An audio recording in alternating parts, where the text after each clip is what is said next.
You guys can hear me? Yes. And you can hear Victoria? Can you? Yes. Yeah. Okay. So let's get started with Miss Town Clerk Sue Donnelly. Okay. Okay. So can everybody see my screen? Mm-hmm.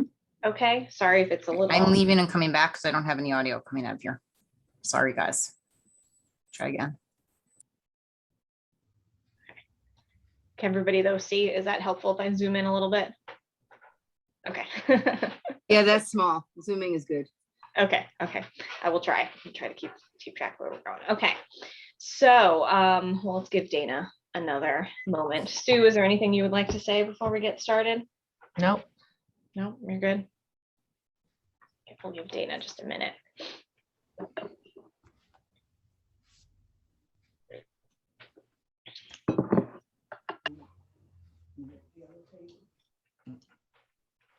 Actually, hold on. I'm just going to stop sharing for a second in case Dana joins back as a. Yeah, there she is. Okay, hold on. I couldn't see that Dana was joining as a. Well, screen sharing. Okay. Sorry about that. Okay. Okay. So now I'm going to share. Can you hear us now? Yes, I'm good. Okay. Great. Okay, so starting with the clerk's budget, start up top with salaries, which Martha's salaries up here, and that's assigned by our new CSCA contract we just approved last night. We've also started doing this last year to sort of illustrate what the breakdown is between the village and the town. So this is the portion of Martha's salary that is charged back to the village, and this is the part that the town takes on. This is Sue's salary here, which as we've discussed with CSCA, the contract includes parity adjustments for some of the salaries that are underpaid on average in comparison to other municipalities. So we did a similar comparison for all of our non-union employees as well. So all non-union employees are getting a 4% raise because we did not give any of them a raise last year as we sort of evaluated what was going on with COVID. Then also we evaluated in comparison to other municipal salaries, and Sue's salary was determined to be lower than other municipalities. The same was true for Dana as well as Pete. So the town clerk, town supervisor, and town highway superintendent were a little underpaid. So we also included a similar parity adjustment for those salaries to kind of be in keeping with the same spirit of the CSCA contract.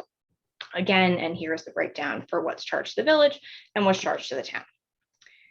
Okay, we have an allotment here for overtime. This is Martha's time when she attends town board meetings. This is not where the elections get charged. This is also not where the village gets charged, right? Correct, Dale? That gets charged back to the village as part of the IMA when Martha works village meetings. Okay, I see Dale's head nodding. Okay, longevity. Martha has, just been here a couple of years. So she does not have a longevity yet, but hopefully soon. We have a sick pay incentive here. This is also for Martha for her attendance in 2022, which we anticipate will be immaculate as usual. Then we have our part-timer here, Janet, who's been working for us for about a year now. Again, because she's not part of the union, we did the same sort of theory as with the management employees of 4% raise on her $15 an hour salary from last year. So she's going up to $15.60. And again, similar calculations, so we can see how it breaks down between town and village. The equipment line is for computers and things of that nature. So Sue, you still feel this is good? I know we've obviously had some changes in IT situations. So Right. Still Yeah. good in that respect. I'd rather have the line in there, and then if we don't spend it, it goes back because because we do have some finicky stuff in here, computer wise. Office wise, we're all set. But yeah. So. Very good. Well, yeah, we only spent like $300 this year, so I'm assuming that $1,500 should be good. But if we lose one scanner, because we have to have scanners on all the desks and everything, so I just want to be better safe than sorry. But as everyone knows, I don't spend a penny that I don't have to. So. Great. Okay. This is the contractual line here. Sorry, it's skipping between pages a little bit here. So this is the line where we charge. Sorry.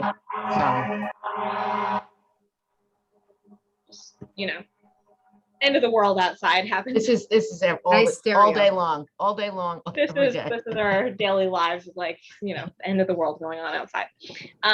So the contractual line is for the various softwares and things of that nature that are charged to Sue's budget. First off is the general code maintenance, the foil tracker annual fee, the BAS annual support. This general code supplementation cost is the cost for printing new laws, when the town board approves new laws. So we did increase that slightly from what we had budgeted for last year, knowing, with the comp plan wrapping up, that there's probably going to be a good amount of code amendments that we'll have to address.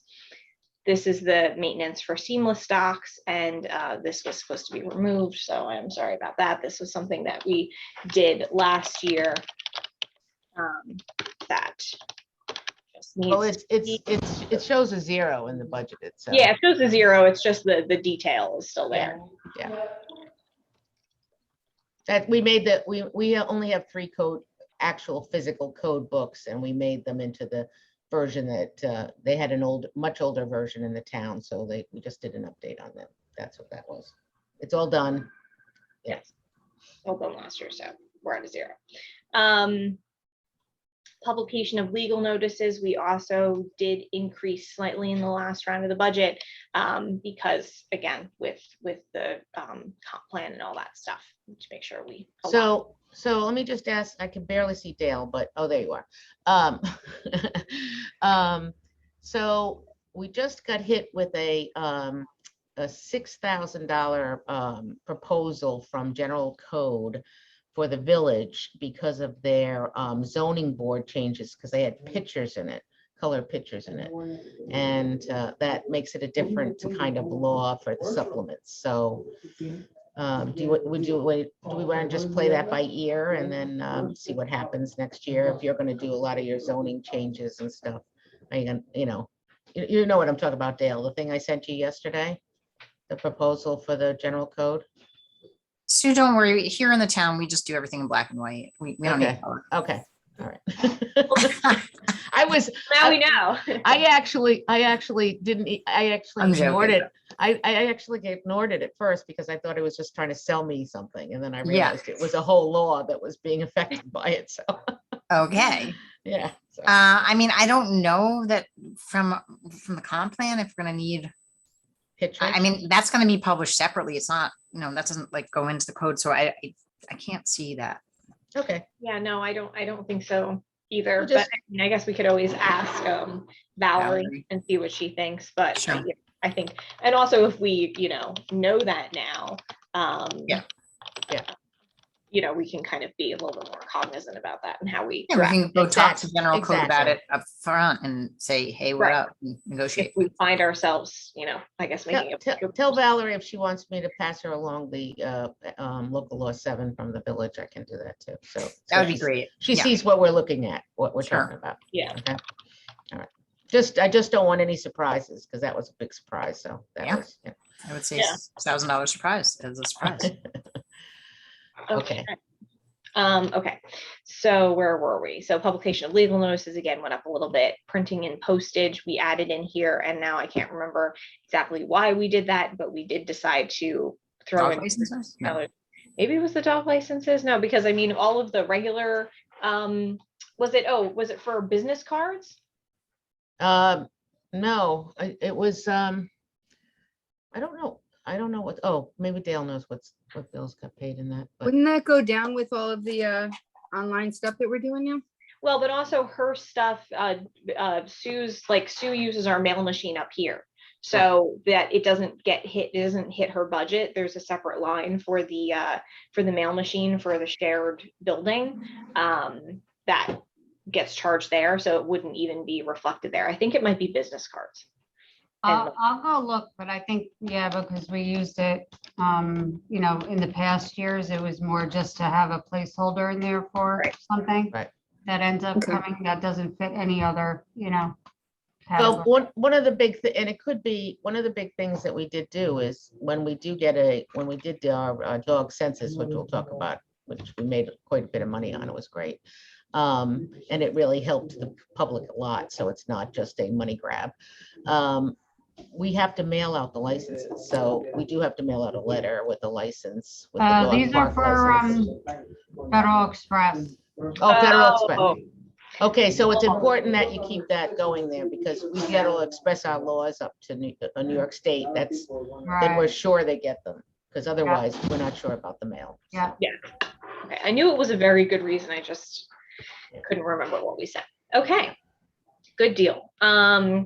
Office and supplies, we still have at 3,000. I mean, you use a little bit more this year. I'm not sure if you feel the need to increase that at all, Sue, but I do know not. obviously you've had a lot of changes in the office, so I think that's Right. just, I do not see us doing that. okay, great. Maintenance and repair office equipment and leases. This went down from last year because last year this is where we budgeted for Sue's new furniture. So that project is obviously done. So don't budget for that anymore. We do have budget in here for the copier lease for the main copier in the clerk's office and an additional $1,000 in case there's a need for some additional equipment in her office over the year. Professional dues and meetings, we've kept the same. We did increase the conferences line. So the professional dues and meetings is really just for the traditional, membership to this clerk association, that clerks association. Right. But the conferences line is where we charge when somebody actually goes someplace. So we did increase that slightly in anticipation of hopefully some more conferences being available next year with COVID hopefully slowing down. So Well, even though the ones that are done through Zoom, they cost money, number one. Number two, when you're on a Zoom conference, you cannot take your face off the screen or you don't get credit for it. So it's very interesting the way they're doing it. We took I took a 2-week institute this summer, which was fabulous. And I don't say that often about training because I lived in training world for 45 years. So, but it was one of the best conferences, especially a municipality conference that I've ever been to. So I would encourage others to go to it, but I'm going to try to Which get one? Martha. I didn't hear which one you said, Sue. It was the Rockefeller College Institute. Yeah, for clerks. Yeah, it was good. It was good. It was great. We had all Rockefeller College, which is part of Albany University. So Nice. yeah, it was good. great. Okay, so that's that page. Now we're going to skip to, I don't think we have anything budgeted in consulting services, No. training, school and education. Again, it's Yeah. similar vein to what we were just talking about. We did increase slightly, hopefully that we can accommodate some additional training next year as things, Right. get better is the goal. Okay, so that is it for the town clerk portion of Sue's budget. We're going to skip to the elections section. And we made some changes last year. You might remember that we moved some of the salary costs into this budget from the clerk's budget. So that's why you'll see in previous years, nothing was budgeted for, but it's not that we weren't spending it. We just weren't putting it in this area. So we've moved Sue's election stipend. She's received half of it so far and will, receive the other half after, now that the general election has passed. We also have allocated here overtime for Martha for when she works elections. And we've also allocated some money in here for the part-time staff member to work during the elections as well. So this is not new part-time staff. This is Sue's existing part-time staff, just, again, allocating it here versus coming out of the main budget so that we can, the benefit to this is if we really capture our costs for the election in one place, we can request reimbursement from the county for those expenses. So it's good to have. Well, we do get reimbursed for all of the election things. Oh, good. That was my next question. And we do not bring in anybody from the outside. We tried it once, didn't work. And I'm not sure when I would come here and there would be like 5 or 6 people running around, but between the 3 of us, we can handle election day, the 2 of them, this primary and this election day. So yeah, so it's just the 3 of us and it's a lot, but all those funds get reimbursed by the county. Right. And by organizing it here, it makes it even easier for us to make sure we're capturing all of our costs, which is One of the things that I did ask the village to do is to capture all the costs of the guys like John and the maintenance guys that have to show up at 5 o'clock in the morning, and they have to work on the weekends. Bill Garrison's guys that work on the weekends, because if we capture all that stuff, we can put that through to the county too. So that's very good. Excellent. That's great. Office supplies and expenses, we had a very small amount budgeted in here when it was on us to pay for the I voted stickers, and that has since left. So we should be good there. I'm not sure what the I 60. saw this. I'm not even sure what the 60. Yeah, that might be a mistake. I don't know what that could be for, but we'll investigate that. This is the cost we also pay the county for their services, so it's a little bit of a back and forth. But this is 3% on last year. They've been pretty consistent with that formula over the past couple of years. So that we have budgeted for in here. And I'd just like to point out that the county every year gets better and better. There's less calls, there's less crises. We're always in crisis when we have the poll workers, because there's always new people that you know, This year, the primary, this was the first time that early voting, you could vote at any early voting Yes. location, right, Yes. around the county. So Yes. it's good that that went so smoothly, you know, that's excellent, because Yeah, Um, everything, even the general election went excellent, yeah, except for, you know, when you're constantly turning over poll workers. But what we don't have is our super senior poll workers anymore, because everything is electronic now. So it's Yeah. a little bit easier too. Yeah. And I also did from my clerk days, this is actually kind of a bargain for us, because when the county first took over these services, it was a year where there was like only one election. So they based it off of everybody's cost for that year. So as you know, some years we have 3 elections, we have 4, we have, you know, however many. So this amount that's just increasing every year, the base year was a very inexpensive year. So we can get a pretty good bargain for the services that they provide, which is good. Okay, election storage, we no longer have to store anything, which is great. We no longer have to cart anything, which is also thank you, great. Victoria. There's no training anymore either. That's all done by the county, not at a cost to us. So that's all zeroed out. And that is it for that part of okay. Next, this is for the SPCA animal control. I am still waiting from SPCA for their numbers. I did reach out to Shannon and say, hey, what's going on? Because, you know, they've been keeping things consistent for the past few years before in anticipation of their big renovation. So I don't know yet if there's going to be. Right. She said she would get back to me. This may have to go up based upon what they, you know, ask for us there. They very religiously send their bill in, though. Don't worry about that. So Not worried. Okay, those are all of the expenses. Before we get into fees, are there any questions or anything about any of Sue's expenses in her 3 little mini departments that take one department? Hey, Sue, just for question purposes, could you just mute for a sec, because Martha's talking really loud. Oh, sure. Thanks. That's nothing. I know. Board, does anybody have any questions? I can't see you all, but.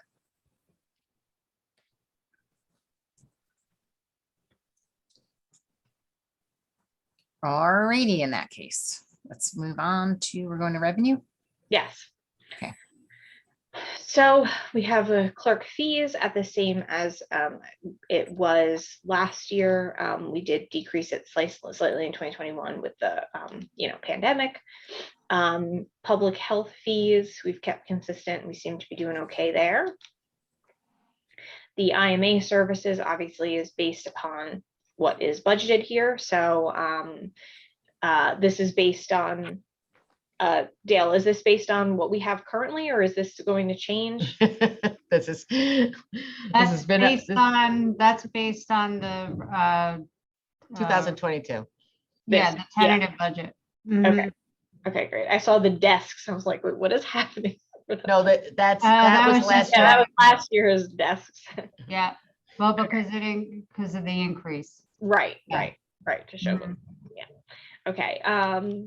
This is the election, so this is what we get reimbursed for from the county. They asked for it after the general election, so that's why we don't see any revenue yet, but it will come through. The dog redemption fees, we decided to zero out for 2022 because we had budgeted $1,000 and it was not we haven't made really any revenue on that quite yet, so we're gonna Well, I want to just point out that right now, in order to encourage as many people as possible to get dog licenses, we've had several people call up and say that they found a dog and it has our phone number because it has it on the license itself on their neck. And we have reattached the dog to its owner via looking up their files and everything. So that has worked out great. So we're getting a lot of word of mouth on that too. Is So- that why there's no dog redemption fees? Why are there no Well, dog? that- redemption fees? Well, there's a couple of, there should be a couple, it's probably coming out in another, when they do the other month, that there was like 2 or 3. But we also had a police department that if the dog was cute, they would bring it to the police department and put it on Facebook. And Yes. that- Yeah, that drove me a little crazy, but if the dog is not licensed, then the police get called and the dog goes there, and then the owner must license the dog and pay the redemption fees. Yeah. It's $25 for the first day and $5 for each additional day, so it's cheaper than boarding a dog sometimes. So you just let your dog run loose Yeah. if you're not gonna be Trying to home. remember why we would have put in $1,000 in revenue. for Because we last thought- year. We thought that they would be open sooner because they were up in Cortland and the police refused to bring dogs to Cortland, and B, we just thought that it would Okay. be, they was would follow the optimism. rules better. Okay, Yeah, I it hope was fine. optimistic, but we are no longer optimistic. Yeah. But we have increased the revenue for the dog license fees by even more because, as you can see, Sue has Make 'em. brought in close to $12,000 in revenue for the dog license fees this year with the dog census and that continued operation. So we may not get as much as we did this year because I don't think the plan is to do a dog census every year, but No. we're hoping for more. But we should point out that the reason that we could even do that almost $12,000 in dog licensing is because it's online. 90% of the people, we still have some older people and we still have some people that, they're standing there with their iPhone 13, but they told me they don't know how to use a computer, which is very amazing to me. But anyway, we do take some in-house here, but the majority of them are done online and people love the online system. So it's working out great. And that's one of our biggest ones that we have. So, Nicely done. Okay. And that is it for Sue's revenues and Sue's budget. So I'm gonna stop sharing for a minute. And if we have any overall questions for Sue, I don't know. Sue, I don't know if you want to talk at all about this laserfish thing you're working on, but that doesn't seem to, result in any cost. So right. I know that's something else you're working on. So as you all know, that we've been having some computer issues in the town and the village of Ossining. And one of my commitments to the state of New York for putting so much online and having everything electronic. We keep everything electronic. We keep all contracts, agreements, anything that comes in, all our grievances for the assessor's department. We all we keep everything online. So our agreement with the state is that we would have 3 backups every day, and we ended up not to have that. So one of the things that we want to do is we have this program, Laserfish, and Laserfish is a backup program, and it's also a search program, so it makes your life very much easier. So since we have the most 90% of the items online now, including things like firehouse events and stuff like that, we have everything is online. Next year, we're going to concentrate on making sure that Laserfish is up to date, and then also our file retentions. So Laserfish being up to date, that we can easily access it. and that other departments can access it too. I'm going to give you an example. Dale needs a copy of a final resolution, certified resolution. She can just go on Laserfiche and look it up. She doesn't have to ask us for it. I'm just using, because this came up the other day, Mhm. that Dale wanted to be a user on Laserfiche. That means Dale, Liz, anybody in the finance office. So we have next week on Wednesday or Thursday, whatever day it is, we are having a demo of all the things that we have with Laserfiche now, and we can use it in the future. We'll be working with the town, for you guys, the town building department. They were trained on Laserfiche and never used it. It's a fantastic product that we should use. We're paying for the maintenance on it, and that allows us to get all the upgrades. We just found out yesterday that we can upgrade before they told us at the beginning that we couldn't upgrade till the village building department was on Municity 5. But now we can, each department can upgrade as needed, and it won't affect the other departments. So that's a big plus for us. So those are our projects for next year, making sure that we have everything backed up. And then, of course, we just sent out to all departments our retention schedule for 2022 and how we want to keep up with the great grant program that Victoria had gotten, and that we finished up last year, and we will be using your grant person to help us to do one for 2022 to continue, because our goal is to clean out the attics and the basement. And I know 90% of us didn't even know there was a basement in this building. So. It is terrifying. I do not recommend investigating the basement.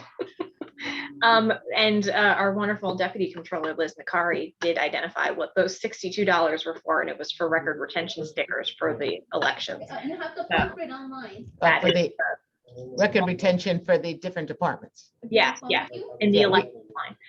Oh, in the election. Okay. Yeah. So every single, so if you have not seen the new records retention room at the operations center, I'd love to bring you over there.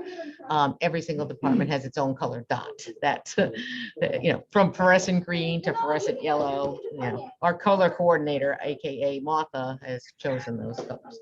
So it worked out really well. But everybody, Dale and I have gone over there and had to pull files from 5 years, and we sat there, and it's more comfortable. It's very comfortable. It's not perfect, but it's comfortable, and it's a well set up system over there now. So we're very proud of it. What's going on? Because we are the record retention people too. That's another little hat we put on.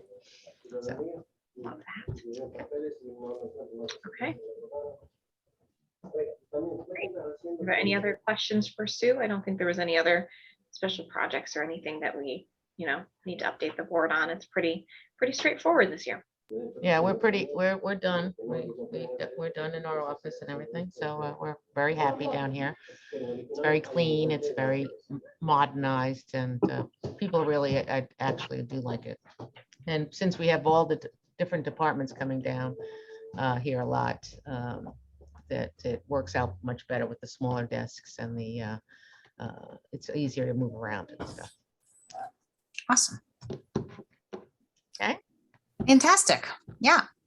All right. Great. Okay. Well, so I think we Thanks, can Sue. pause until 10. Yeah. Meeting. We'll be back at 10. See We are everybody at 10. back at 10. Hello? Be happy you did the easy one first. Thank you. Thanks, Bye-bye. everybody. Okay.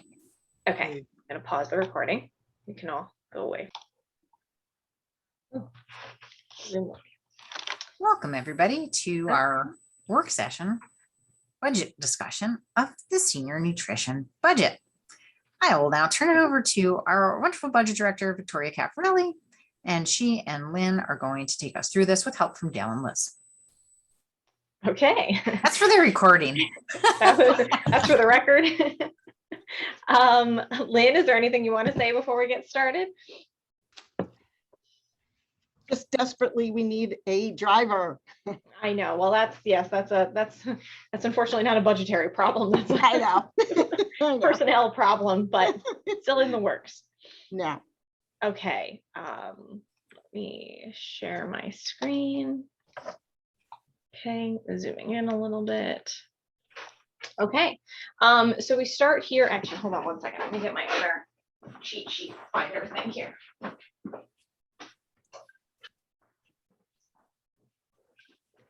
Lynn has a lot of different departments, and I get a little confused as to what we're talking about at certain times. And Maddie left me a very handy little cheat sheet of stuff here. So, okay, so the 6007, the 6770. This is the congregate meals.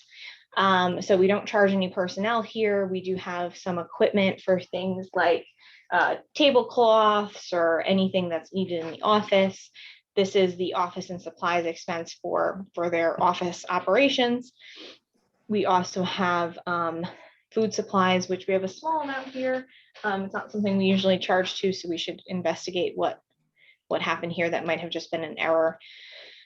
But the biggest item here is the contractual food. We did increase this per Lynn's request because we are coming up on a new contract, I believe, right?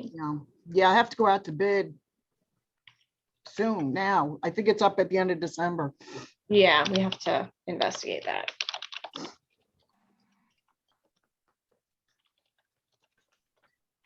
Okay. Can you do me a favor, Lynn, when we're done with this meeting, can you send an email to me and Sue? Because I think the first thing we have to do is track down the original RFP, and then we can get that moving in the month of December. Not Okay. the original, but the one that we used last time. Yeah, that's what I meant. Okay, cool. Yeah, the last one. That's Okay. contract, you said, or I'm Yeah, sorry the that my phone contract. was ringing. I couldn't hear. I had to turn it off. Yeah, the contract from last time round. All right. Okay. Take a look at it. Okay, then we have the rent for the senior nutrition program, which is calculated for this year based upon increase in CPI, which has jumped quite a bit, as we all know. So that is there for the various areas of the building that they occupy. And that is the congregate meals department. Then we have home delivered meals, which is really just the equipment. So this is the hot bags and the various equipment they need for transporting the meals, which we've kept consistent at $1,500. I think, hopefully with the renovation, we're going to be able to use some of this equipment in a more enhanced fashion, which should be good. And then also the contractual food went up here as well per Lynn's request, again, with the anticipation of prices increasing in the next contract. Next, this is the transportation line. So this is where all of our salaries come in. So this is all of the, contractually agreed upon salaries. Victoria? Yeah, I have a question Sure. about our rent. Did we get off our rent for building the new kitchen? I don't believe. It's a good question, but I don't think so. Okay, so we explore that. Well, but we're also going to get a renovated multi-purpose room that we're not contributing. The village is making other improvements to the spaces that we occupy. So, Okay, just wanted to make sure we look at it, make sure. yeah, no, we can, I think, Now they're charging us more and we're building a, couple $100,000 kitchen. I feel like there's a problem.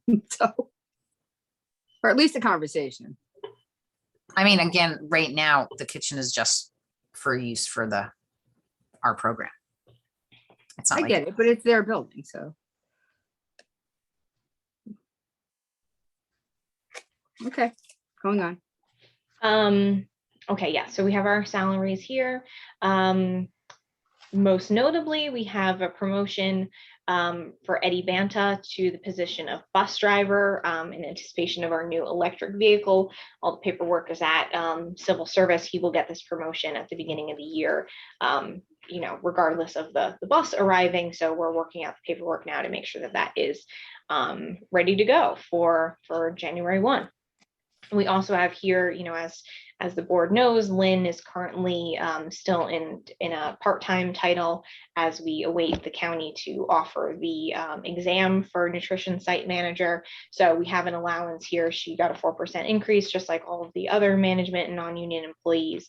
And we also have an allowance here for if we can, hopefully, knock on wood, get her back to full-time status in 2022, what that amount would be to get her to the full-time salary from where she is now.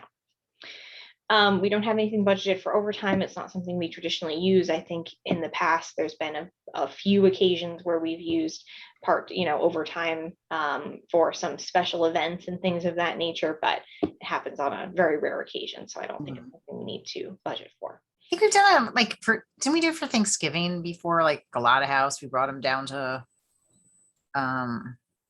a restaurant or something like that. Yeah. We had a driver would drive, usually Eddie, I think he would take a bus load down and bring them home and pick up another bus load. Right. I mean, we did just get a request to do that, but during the day for that senior fair in Rockland from Elijah's office, but you said, Yeah, during the day is rough too, just to, our seniors they're funny. Yeah. They Okay. wouldn't.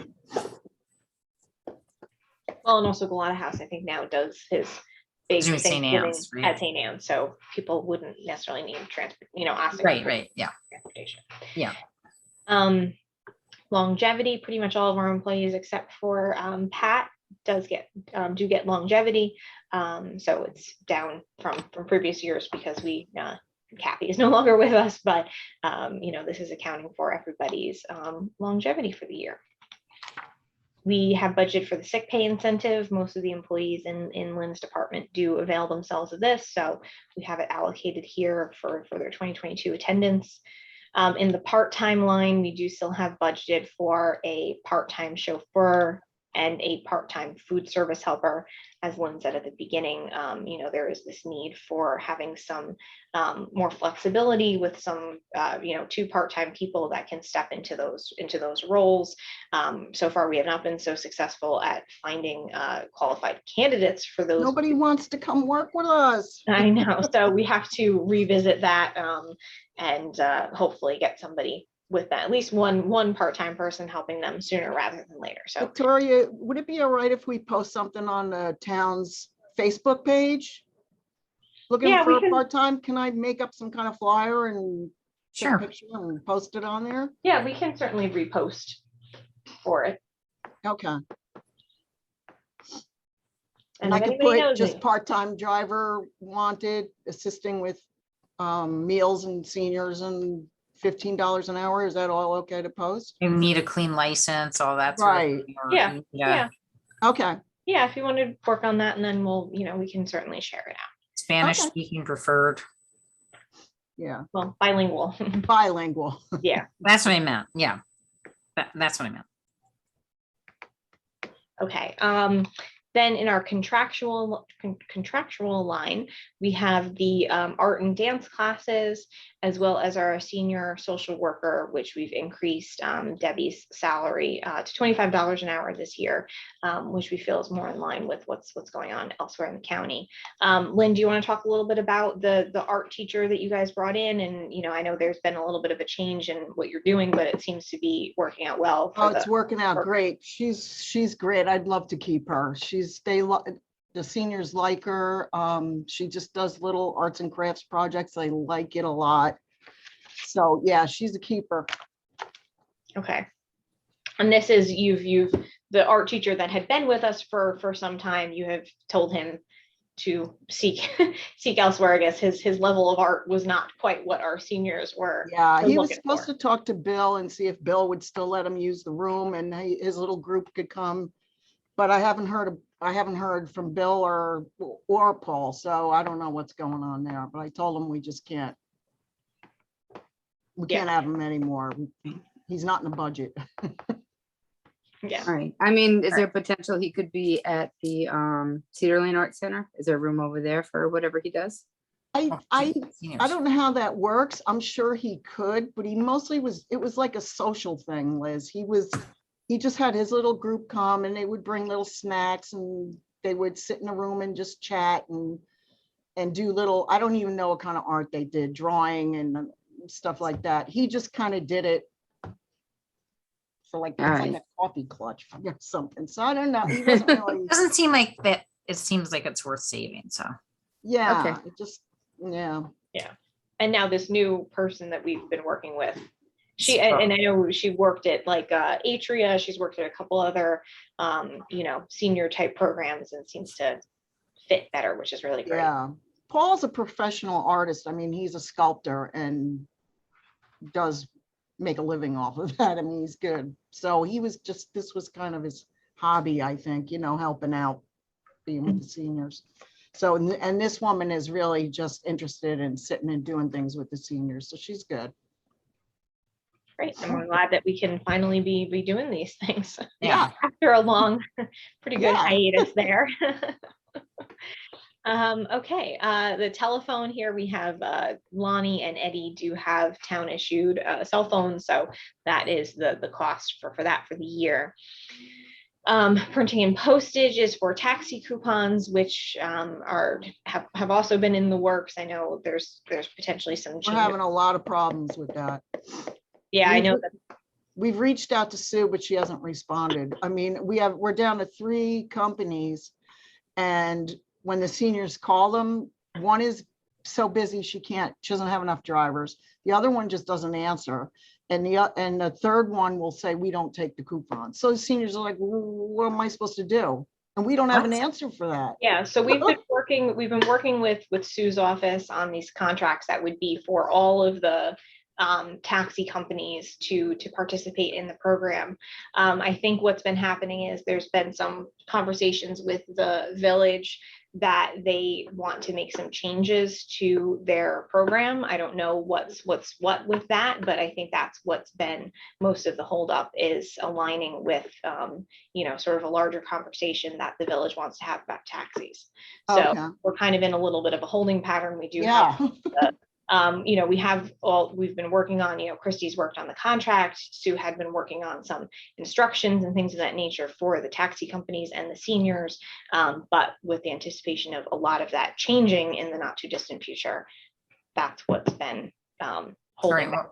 well, maybe we just need to kind of restart it because it's having a negative impact on seniors. Yeah, We don't like that. right. It's been like for the past, I would say 2 months, it's been really hard to, Yeah, I it's think- almost I like think we don't that's a- even want to sell the tickets because they're not gonna be able to use them. Right. It's down to that now. Okay, Well, I mean, the reality is that we're not operating with any contracts with any taxi companies at this point in time. So, if we wanted to just say we're going to allow anybody to use them, I think we could. If the concern is the contract might not align, if the board and Chrissy are okay with us operating without it, since we kind of have already, that's something that we could. So we could tell them to call any taxi company and as long yeah, as. we'll it take all the accepts- coupons. Yeah, Okay, all right. We have a Yeah. list of the ones that'll take the coupon? Well, Well, that's what previously it was with, they had a contract with us and it was only those that were contracted with us that could. So, Okay. but we, Yeah, all right, that's we'll the talk, we can problem. take this offline. Yeah. Let's just take this Yeah. offline. Okay, Okay, so it's in process. We have here the copier contract for their office, as well as an allocation for new furniture in their office. I know that Lynn, made a particular request that their office needs some a little bit of a facelift and furniture that functions.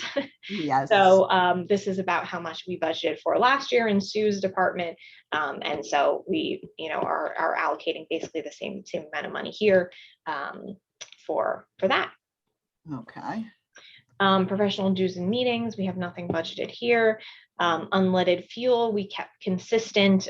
We have been sort of under, especially with the hybrid vehicles and the electric vehicles. I think we want to just keep it consistent because obviously the past 2 years have been not exactly in line with what real life might look like. So we're keeping it the same to sort of continue to evaluate that. Call a cab coupons, this kind of ties back to the same conversation we were having earlier. This is the amount that we have allocated for our expense when we pay back the taxi companies for their redeemed coupons. Oh, did I skip anything? No. Okay. Then we have uniforms. Our CSEA employees do have a uniform allowance, so that is here. And then the repairs to auto equipment, which we're keeping the same as last year. Thankfully, we haven't really had very much, especially again with the electric and hybrid vehicles needing a little bit less maintenance and newer vehicles. So we will keep that where it's at. Okay, this is the SNAP or the WIN program. This is the cold meals. So here's where we charge all of the Seatown bills and the bread bills and things of that nature. Actually here, food supplies, office and supplies expense is for the bowls and lids and supplies that they need for Oh, paper products. right, paper products for that program. Okay. Then this is the Are You Okay program. So the biggest change that we made here is Lynn did request that we consider a different rate for when our employees do the Are You Okay calls on holidays. So we increased the budget here at $4,000 to accommodate a change. I don't remember exactly what we said because I don't have it right in here. Hold on. So based on their whatever their rate of pay for. No. Sorry. Yeah, I never knew I never got that far with you. I just asked that it would be at least the holidays. Yeah, hold on, sorry, I put it someplace. I'm just not in a place right away. So what we said was they currently get paid $20 to do this on the weekend. On a holiday, they would get paid $30 an hour to do the calls. So it's basically time and a half of the Are You Okay rate. Okay, and that's basically it in the Are You Okay line. For the revenues, this is based upon the contracts that we get from the county. I don't believe we made any changes this year. We did make some changes last year to sort of align with where things were looking. So, but we kept it because we did make some changes last year. We kept those changes the same. So for the SNAP fees, again, this is the WIN program. We've budgeted $3,000. Looks like we went a little over this year, but that's always good. The call a cab fees, we've budgeted $18,000. Again, for the past 2 years, we have not made as much back on it because of what we've been discussing. The congregate meals is at $14,000. Home delivered $10,000, transportation fees $1,000. These are all grants from the county. The state aid, again, also comes through the county. Some of these grants haven't come through yet. That's why they look low, but they do come through before the end of the year. And the program for the aging, congregate meals, and home delivered meals, commodity funding, and then transportation. So this is all based upon what the numbers that we get from the county, and did not make changes. So it's a little delayed. Yes, they are delayed, but will be reflected here when the grants come through. Well, and if they're not in by end of year, we set up an accounts receivable for them to recognize the revenue. Right.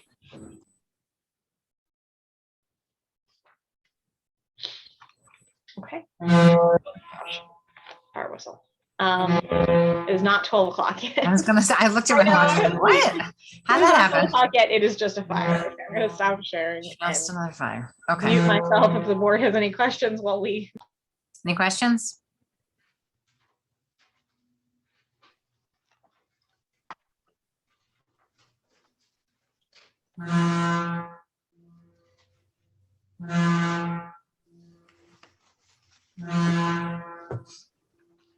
Good. All right. Fantastic. If there are no more questions from the ones that you just didn't ask, then we can take another little break. And I guess we'll see everybody back here at 11 o'clock. Correct? Victoria, is there anything else? Dale, Liz, Lynn, anything else? You got No, the I'm board good. then? No? Okay. Thank you. Thanks, everybody. Bye. Love that. 11 11 o'clock. o'clock. Okay, pausing. Ring. Okay. Zoom later. Okay, so here we are looking at building, planning, zoning. And I'm gonna turn it over to our budget director, Victoria Caparelli. John Hamilton's gonna weigh in, our building inspector, and Dale and Liz here for support and to answer any crazy questions that we might have. Or if any of the public has, which we don't have anybody here today, but if you do, you can always email us. Okay, turn it over. Okay, so let's pull up building first. Okay. So zoom in a little bit. Okay, so we've got, I'm just gonna shut my door because I'm hearing myself twice in Dana's office.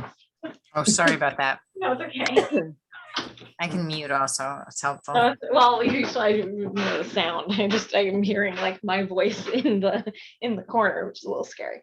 Okay, so we have up here for the salaries, we have Sandy and Margaret, who are in the CSEA unit. So this is part of the contractually agreed upon salaries. And what we started doing last year was assigning part of Sandy's salary to the planning board and zoning board line to account for the time that she spends working with both of those boards. We have overtime in here. We did increase this because in the past, what would happen is Margaret was mostly using comp time when she had to work meetings, and we decided that it was causing her to not she wasn't able to use all of her comp time because it was too much to deal with. So we said, you know what, let's just say she's getting paid overtime. It keeps things simpler. She of course can opt for some comp time if she'd like, but this was seems to be working out a little bit better for the operations of the department.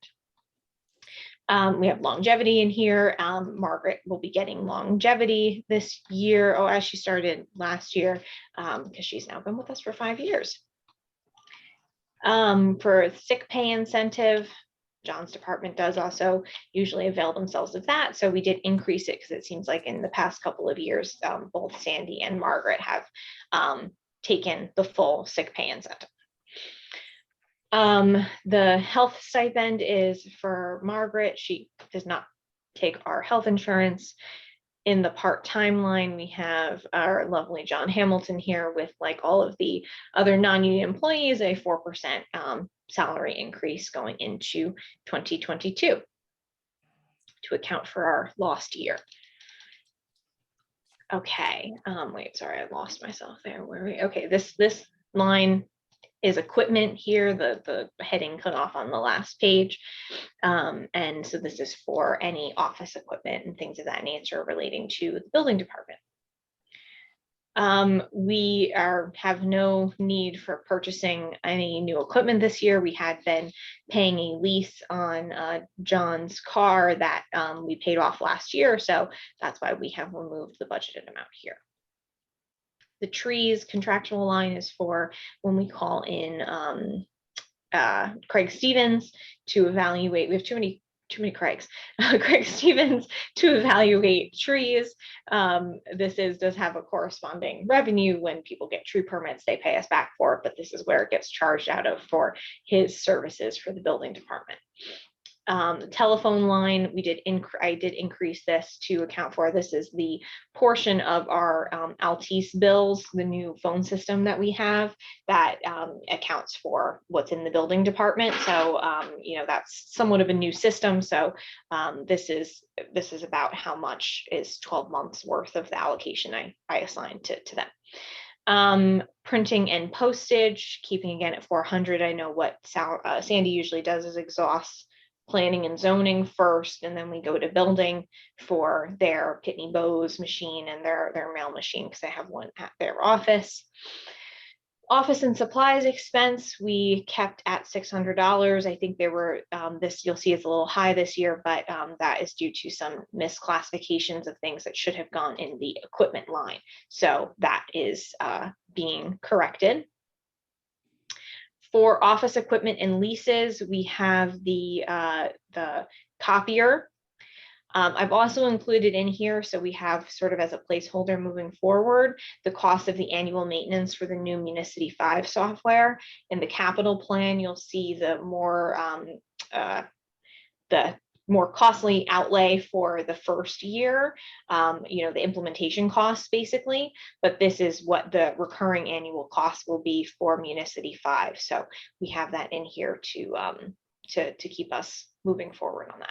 And just to clarify, we had looked at a lot of different options for going, for using different systems, and ultimately, we're kind of a little bit trapped by Municity. It does seem to still be the best option. The village is using Municity going forward after having been with that other, I can't even remember what it was called anymore. It's actually, say again? Simprosity, which we were going to go with, and we decided we're just going to let the village be the guinea pigs. We were glad we did. So we're back with Municity now, but they have not been really helpful in terms of how they've negotiated with the town and the village.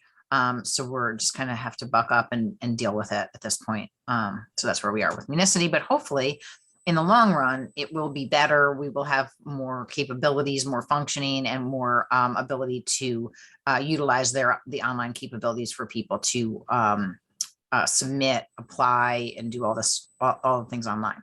Is that right? Did I do a good enough overview of that? John and Victoria, do you guys agree with me? Yeah.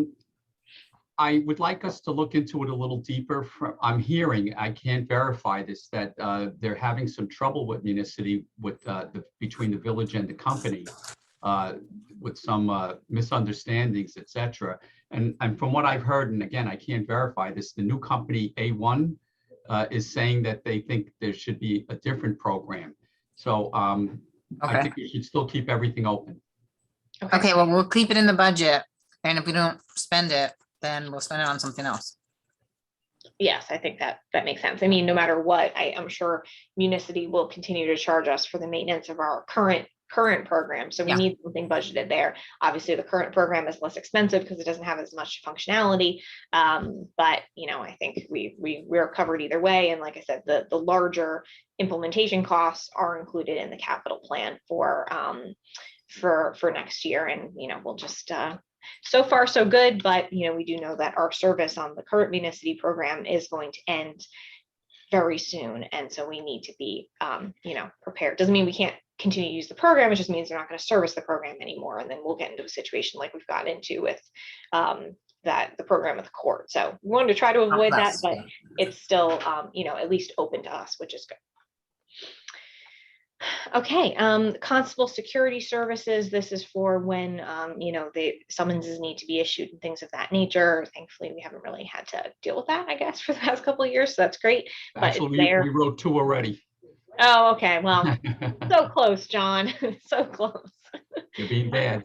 But so it's there for us if we need it.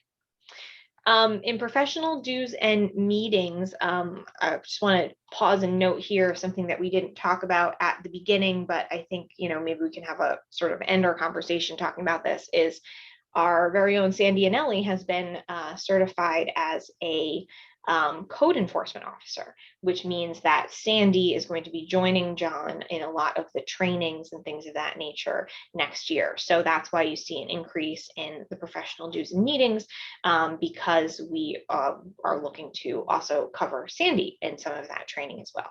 And I know John has some items he wants to discuss with us about that, so we can talk about it when we get to the end, but just wanted to note that there. So, and again, same for conferences, we increased it for the same reason that professional dues and meetings has been increased. Unleaded fuel, we're keeping it at 600, but ever since the village now allows us to charge for free at the charging station, which is very much appreciated that was finally figured out, we have been seeing a lot less charges in this line. And so that only just recently happened when they brought in a new charging station there. So, we'll keep it as it is now and kind of evaluate next year. In-service training, again, just like I said earlier about Sandy, it's an increase this year to account for her attending some of these courses as well.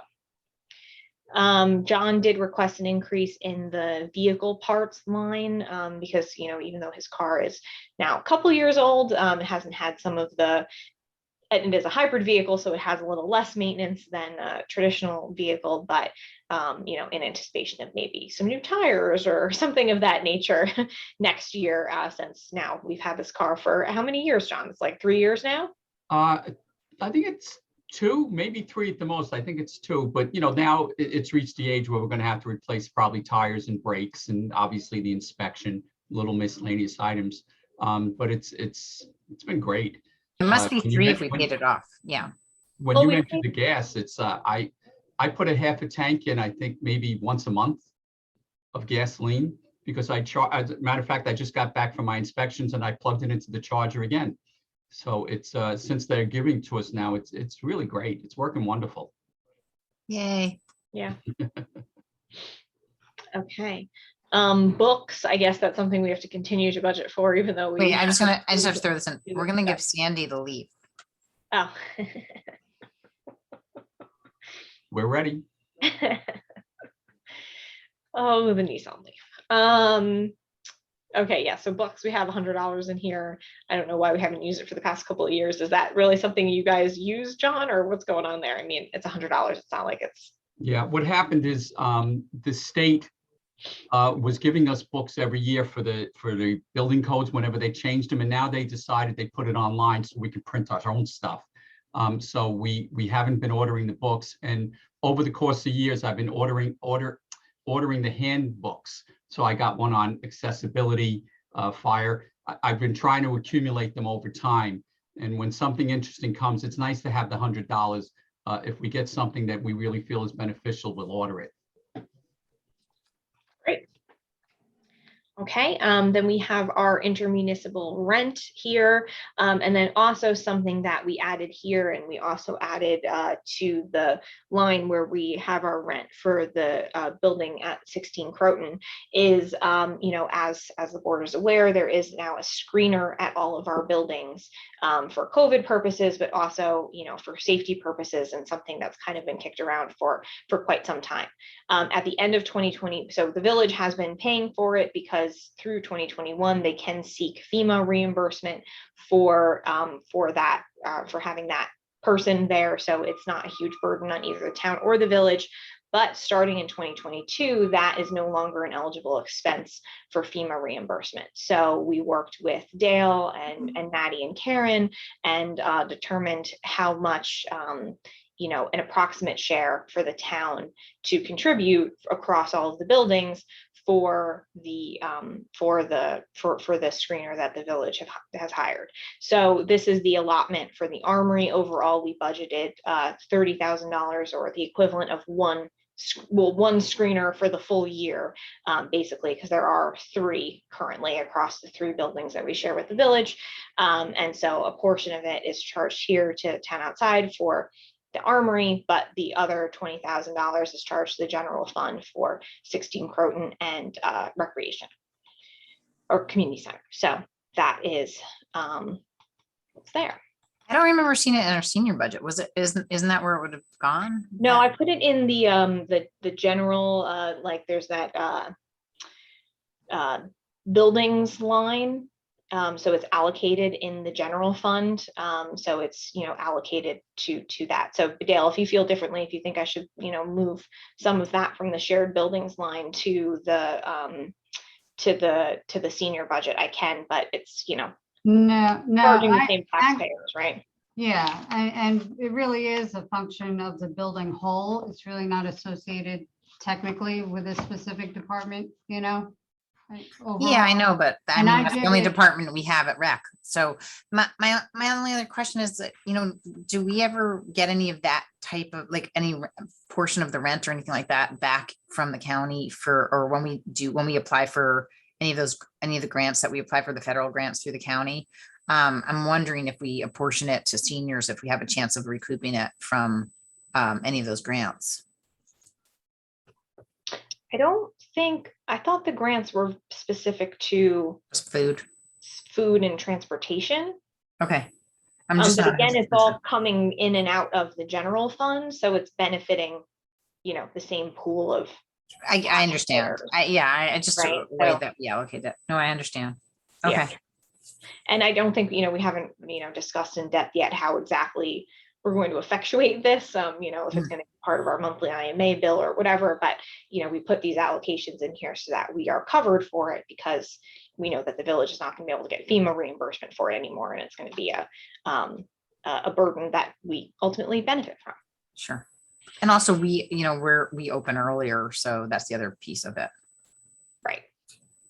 Right. And I think at the Armory, you guys are open a little later than some of the village departments, right, John?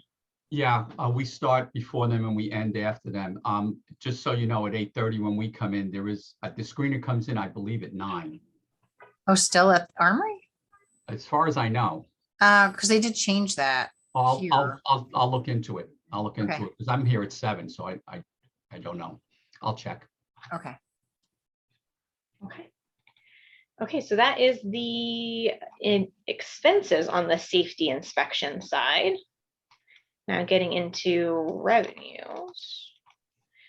Okay, we have the false alarm fees, which as of next year, I thought we did this already. I don't know why it showed up here, but we're going to recode that to Sue's budget packet. It's still going to be going to the unincorporated budget, but with Sue's new seamless docs program, and Sue, the town clerk's office or the clerk's office administers the alarm registrations for the village of Ossining. So we've been discussing that the town clerk would take that over for the town as well, so that there's some consistency between the town and the village to make it easier for residents, and also, to use the same programs. And that also kind of ties into the conversation I want to have later about Sandy and staffing in John's office. But isn't this line for when somebody's alarm goes off? Isn't that what false alarm fines is?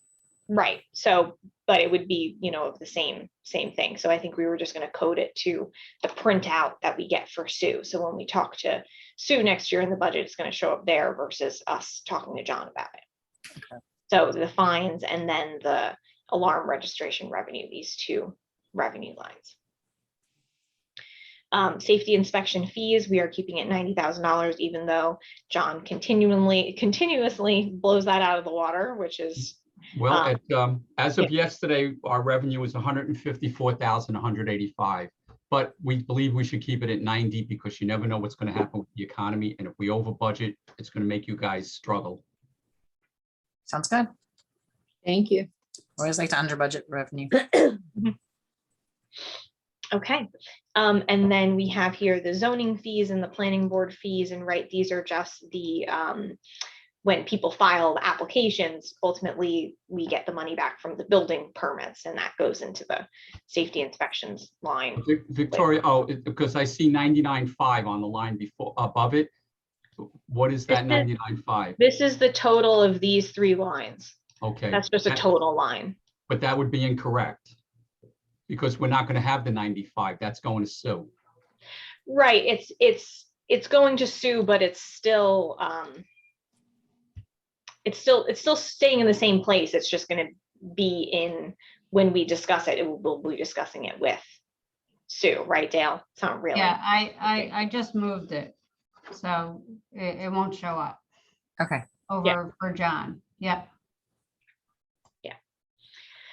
Okay, but it's not going back to the town clerk revenue, right? It's still staying in the same place. It's just not going to show up on this report in the future. Okay, and then yes, the zoning fees and the planning board fees here, which we're pretty much on target for, but again, we said varies year to year. Okay, so that is that. I'm going to stop sharing and move to the planning zoning. Is there any questions about that first round of John's stuff? Okay. Okay. So this here is the zoning budget, the 200,8015. So you see here the portion of Sandy's salary that is assigned to the zoning department. Publication of legal notices for when things happen with the zoning board. Printing and postage, again, like I said, we sort of exhaust the planning line first, then we go through the zoning and the building inspection line when it comes to the Pitney Bowes machine. So we haven't gotten quite there this year. We have an amount in here for conferences, if any of the zoning board members attend conferences, and stenographer services when when a proceeding needs to be dictated.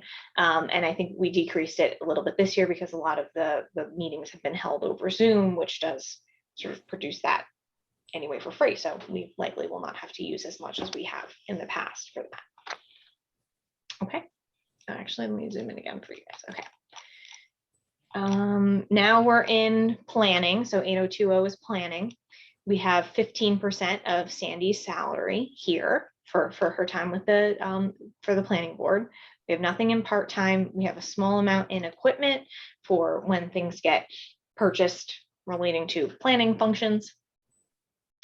We have a contractual line, which I know we looked into last time. And I don't remember what we said it was, but whatever. Anyway, there was a purpose, and I'm not remembering the purpose, but there's a purpose for that. Publication of legal notices, again, for planning board stuff. Printing and postage, like I said, we're going through here first with the zoning board before we move to the other departments, or I mean, planning board before we move to other departments. Office and supplies, we had increased the budget last year in anticipation of the comp plan process, because we needed to, you know, pay for some of the boards and the posters and, you know, things of that nature, which are not really going to be a huge expense next year. So we brought it back down to $500. As you can see, we've already spent $760. I know I just got a bill from SBS for a couple other items, so that will be increasing before year end. Professional dues and meetings for the planning, for part of our New York Planning Federation dues and part of our Westchester Municipal Planning Federation dues. Some of that gets charged back to the supervisor's office because Dana is also a member of the Westchester Municipal Planning Federation. Conferences for the planning board to attend training. Here we have an allocation for non-escrow fees for Nelson Pope, for Valerie, and for Dancy Arcia when the planning board needs their services. We do have charged elsewhere. Valerie's retainer for her work with the town board, that's charged to a different account. This is for when the planning board needs their services outside of escrow paid projects. And I think this we determined was an error, and we also removed the stenographer services here because it was no longer needed. And that is that for planning and zoning. So I'm going to stop sharing. And so, John, I think we need to continue the conversation. You know, as I shared earlier, Sandy has received the training for code enforcement. John brought to our attention that he feels that his department needs some increased assistance with code enforcement in his department, and asked that we consider how we might be able to assign Sandy to some of that work and what that would involve with civil service and the like. So since we last had our first round of budget meetings with John, we did speak to Christy and Craig Olivo and civil service. And it seems like what might be the best option is not to change Sandy's civil service title in any way, but instead assign some of the additional work to her. And, you know, we could consider some sort of stipend or additional compensation for that work.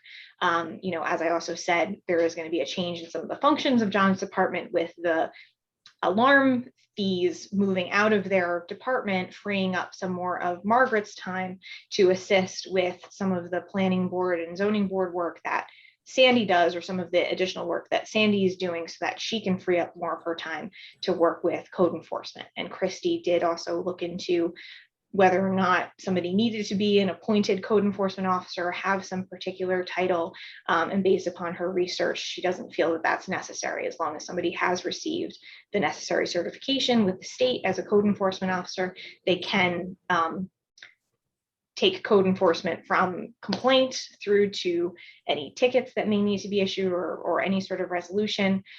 So it would be an added feature to Sandy's responsibilities, but without necessarily changing her formal job title, because we still need her to be useful in what she has been doing in the past.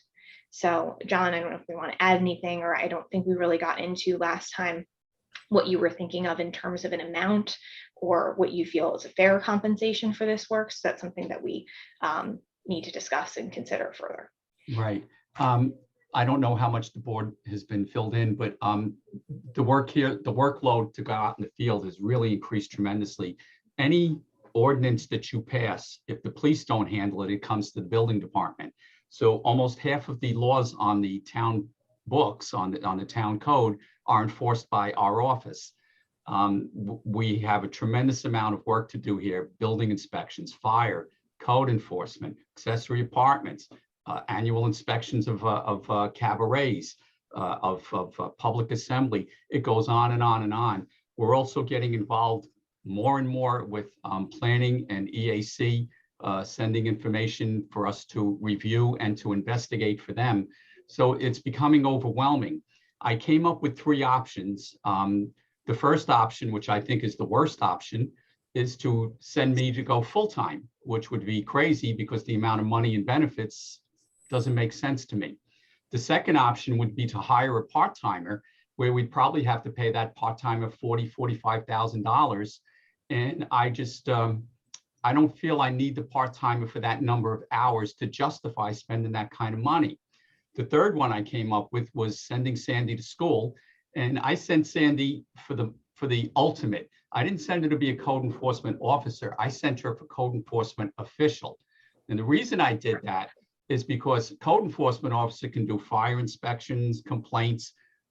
A code enforcement official does everything. They have the full authority and the knowledge and the training to do building permits, you name it, and that's the top of the line. They're above a code enforcement officer. So I sent her for all the training because I'm looking at the future. I'm not going to be here forever, and it is my sincerest hope that we could move Sandy through, and again, civil service and everything. I'm only telling you what my hope is, that she takes over this department. She's got the knowledge, she's got the training, she's got the experience, she knows all the players, she's level-headed, and she's calm.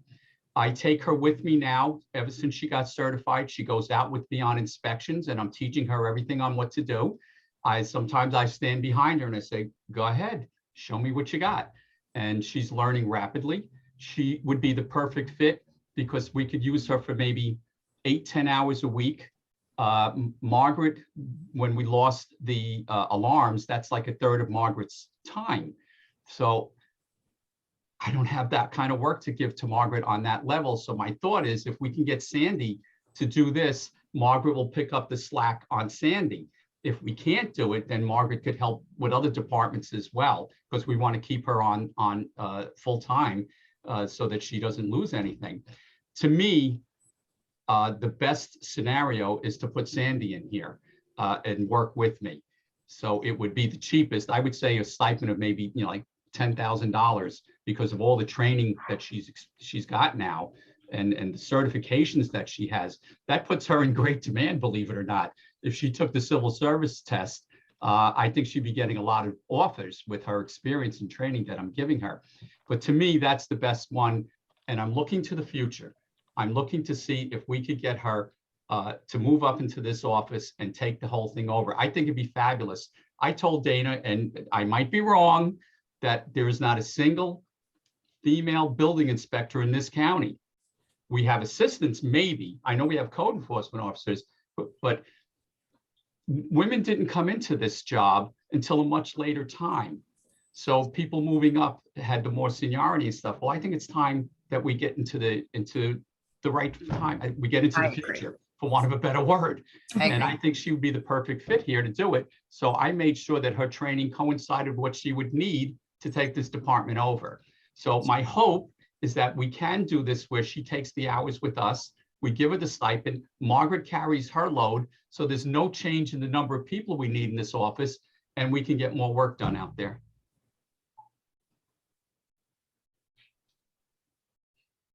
I think Liz said that sounds great. Yeah, I think it That was sounds just great. lip Yeah, reading. thank you. I was muted. Yeah, it's exciting. You sold me. It sounds like you planned it out very well. Yeah, and also she lives in us. She lives in an unincorporated town. How about that? Ooh, Oh, there's another bonus. I don't know how to use this. And she knows how to use the computer better than me. Yeah, So to me, it's a win-win. It's the cheapest. She is good at what she does. Margaret is good at what she does, and she could do all that. And to me, it's just the perfect fit. And it would be the most economical of the three. it's a good idea. Everybody like it?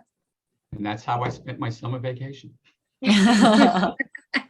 I think that's how Sandy spent her summer vacation, but you know. Well, also I like the part about level-headed that you said at the very beginning, that she's, because we know you're a hothead, so it's good that she, balances you out.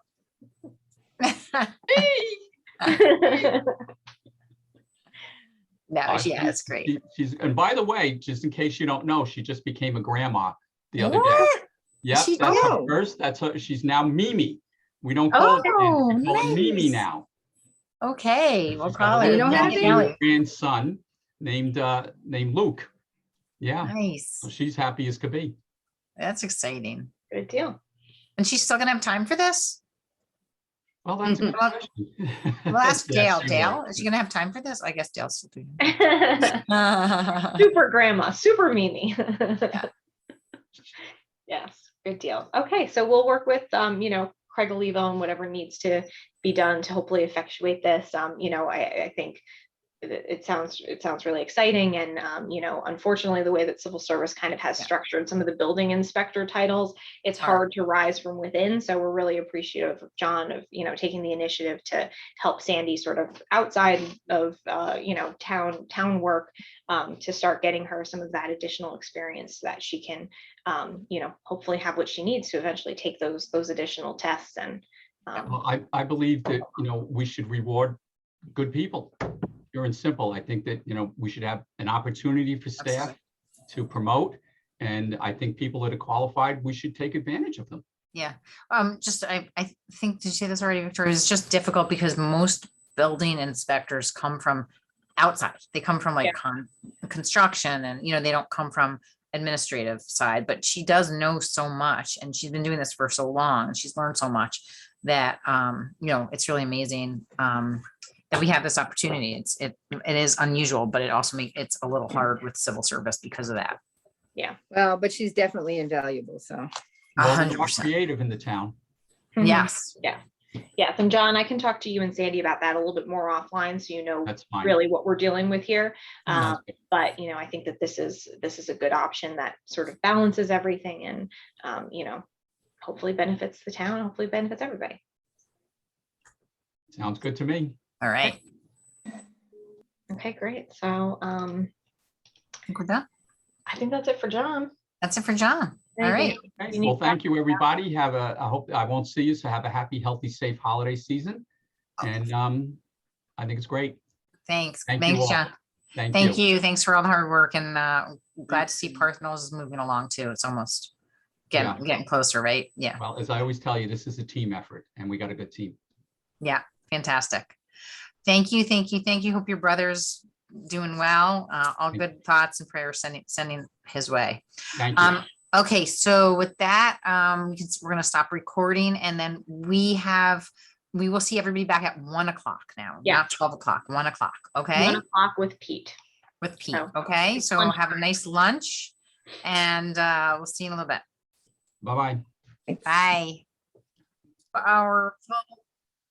Sorry. Welcome back, everybody, to our full day budget meeting work session. And we are here with our highway and cemetery superintendent, Pete Connolly, and we'll be talking about the highway and cemetery budgets, and Victoria Caffarelli, our budget director, is going to take us through, with Dale and Liz here to help answer any questions that the board might have. Go for it. Pete, what are we starting with, cemetery or highway? Whatever you like. Let's do, want to do highway? Sure, why not? Get the biggie out of the way. Okay. Well, it's highway and sewer, because what we start with here is the 107,712 is 7112 is the OBCC sewer lift station, these costs here. So it's segregated out. So we have here some overtime for when they have to respond to issues at that particular site, plus the electricity for that particular lift station, and same thing for the various maintenance and repair, the all makes contract, Marshall Alarms, National Standby. We have contracts with them that we pay on a monthly basis, and this is the portion of it that is attributed to this particular lift station, and some money obviously for emergencies. And just a quick question, Peter, I thought there was some overtime associated with with OBCC lift station this year. Is that not the case, or is that just my imagination? Thought there was something. There might be a few call-ins. Be honest, I think maybe it wasn't charged to the proper line, but I think we have that straightened out now. We do? I don't see it straightened out here. Well, I think it was Wait. before that. That was before we picked up on it the last budget. Okay. Okay, no problem. Just checking. Okay. Yeah. Thanks. Yeah. Okay, so moving now back into, that's just the totals for that line, back into highway. So we start with the street administration, which is what covers the sort of the office operations of the highway department, starting with Pete's salary. So again, like I said earlier in the day, just like with the CSEA contract, we for all of our elected and appointed officials, we did a similar analysis to see where they stood in comparison with other municipalities. So Pete, as the highway superintendent, and combined highway superintendent, cemetery superintendent salaries was less than his compatriots in the rest of the county. So he is one of the people who received a parity adjustment that you see sort of split between highway and cemetery. 10% of Pete's salary goes back to the sewer district to account for his time working on sewer stuff. We also have this year Alicia Santucci. She has been in the position of office assistant since June. So in December, as we've been contemplating as a need for some time, we can move her to full-time status. And then in 2022, she would be at full-time status because she's proven to be very necessary and getting the job done really well and in the correct civil service title that civil service wants to see. So that's all some good news. And part of her salary also does go to the sewer district. Since Alicia has not been with us for an extended period of time, we do not have longevity for her. We do have the sick pay incentive allocated because this will be for her, full year of 2022. If we anticipate she will qualify for this, which I'm sure she likely will. So we have it budgeted in there in anticipation of that happening. For the health stipend, we also anticipate that Alicia will not will not go on our health insurance. So we will probably have a health stipend for her. We're still working out, she may end up signing up for dental, vision, whatever. It's in the works, but we have it allocated here so that it is there. We obviously don't have anything in part-time now since Alicia has moved up to full-time. So that's why you see 0 versus, what we've been spending thus far on Alicia. For the equipment line, this is for, office equipment, so computers and things of that nature. So we have $1,500 budgeted here. Pete, do you anticipate any major changes that we need to increase this at all, or have things been going generally okay? Now, Christina just said an hour ago that Alicia needs a new computer, but that'll be probably out of this year. So that should be okay. Okay. For the telephone, we did update this a little bit. Oh no, it's the same. Never mind. I take it back. Arco's what we changed. Telephone. We have the we pay an optimum bill for the cemetery, and we also have an allocation for the Altice bills because their phones come out of there. So that is accounted for here and here, as well as Pete's cell phone that he has written down. Electricity, this is for the actual highway, the the trailer, this is the electricity bills for the trailer here that gets broken down from our larger NIPA bill. Printing and postage for any incidental costs. It's mostly for things like business cards and things of that nature. Anything else that you guys have to manually use our postage machine. So they don't have their own postage machine there. Office supplies, we have first aid and just general office supplies, which, you know, we've kept consistent. When Pete started, I know he made a lot of changes to upgrade the office a little bit. So we spent a little bit more on this line in previous years, but I think, do you have any need any more whiteboards, Pete, or are you all set on your? No, we're good with that one. Okay. Sounds good. We have our copier lease, professional dues and meetings for Pete to be part of the Highway Superintendents Association and also attend their conferences. Of course, 2020 and 2021 have been a little different, but there.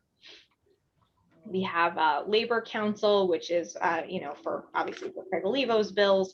You know, every month we kind of evaluate what he spent his time on, and sometimes that is on the highway department. So we charge that piece back here. Water charges is for the water bills from the Village of Briarcliff for our building, since we're in their water area. And then also there is a water cooler for the highway department there that we rent and pay for. Nothing for books. And capital improvements expense would be for any, you know, small improvements to the office, which you kind of consistently budget $1,000. I know we did have to make some safety improvements for Alicia this year, so I don't know if that's hit us yet, but that's a place to address those needs. Okay. Continuing to street maintenance, which is where we have the rest of everybody here. Actually, So- Victoria, I have one quick question. Sure. Why is the OBCC lift station separated from all the others? Because it's located in a park, so it's not part of the sewer district, so it's being charged to the general fund as opposed to the sewer fund. Okay, cool. Thank you. Okay, so in street maintenance, like I said, we have everybody else, so this is the rest of our staff minus our garage staff, which we'll get to later. You'll also, so this is, you know, the Teamsters contract, which, you know, has now been in place for a year. So this is all predetermined in the contract. We also have Kevin Moore here. Part of his salary also gets charged back to the sewer fund because of the work that he spends on the sewer, just like Pete and Alicia. We have overtime here, which I think we decided not to increase because, again, we don't really have a need. It seems to have gone okay in general overtime, and we've been able to bring in some seasonal folks to help out in some of the busier seasons as opposed to overtime with the guys, right, Pete? Do you have any concerns about that, or are you No. good? That's good. Yeah. Okay. Great. Then we have longevity. We did have a couple of bump ups this year, so there's the longevity there. Out of title pay, again, for when things, you know, when they do things out of their title. I mean, we've been up a little bit. Do we think we need to increase this maybe to 12,000 from 10,000? Pete, Dale, do you have an opinion on that? It seems like we've been consistently at 12,000 for the past couple of years. Well, with their salary going up, right, 2.25. Yeah. You may want to, you know, poke it up a little bit. Yeah. I would probably put another 1,000 on there. Okay. On the, you know, on the 12 where you are now, just to make sure. So bring it to 13. 13, okay. Just gonna take my notes here.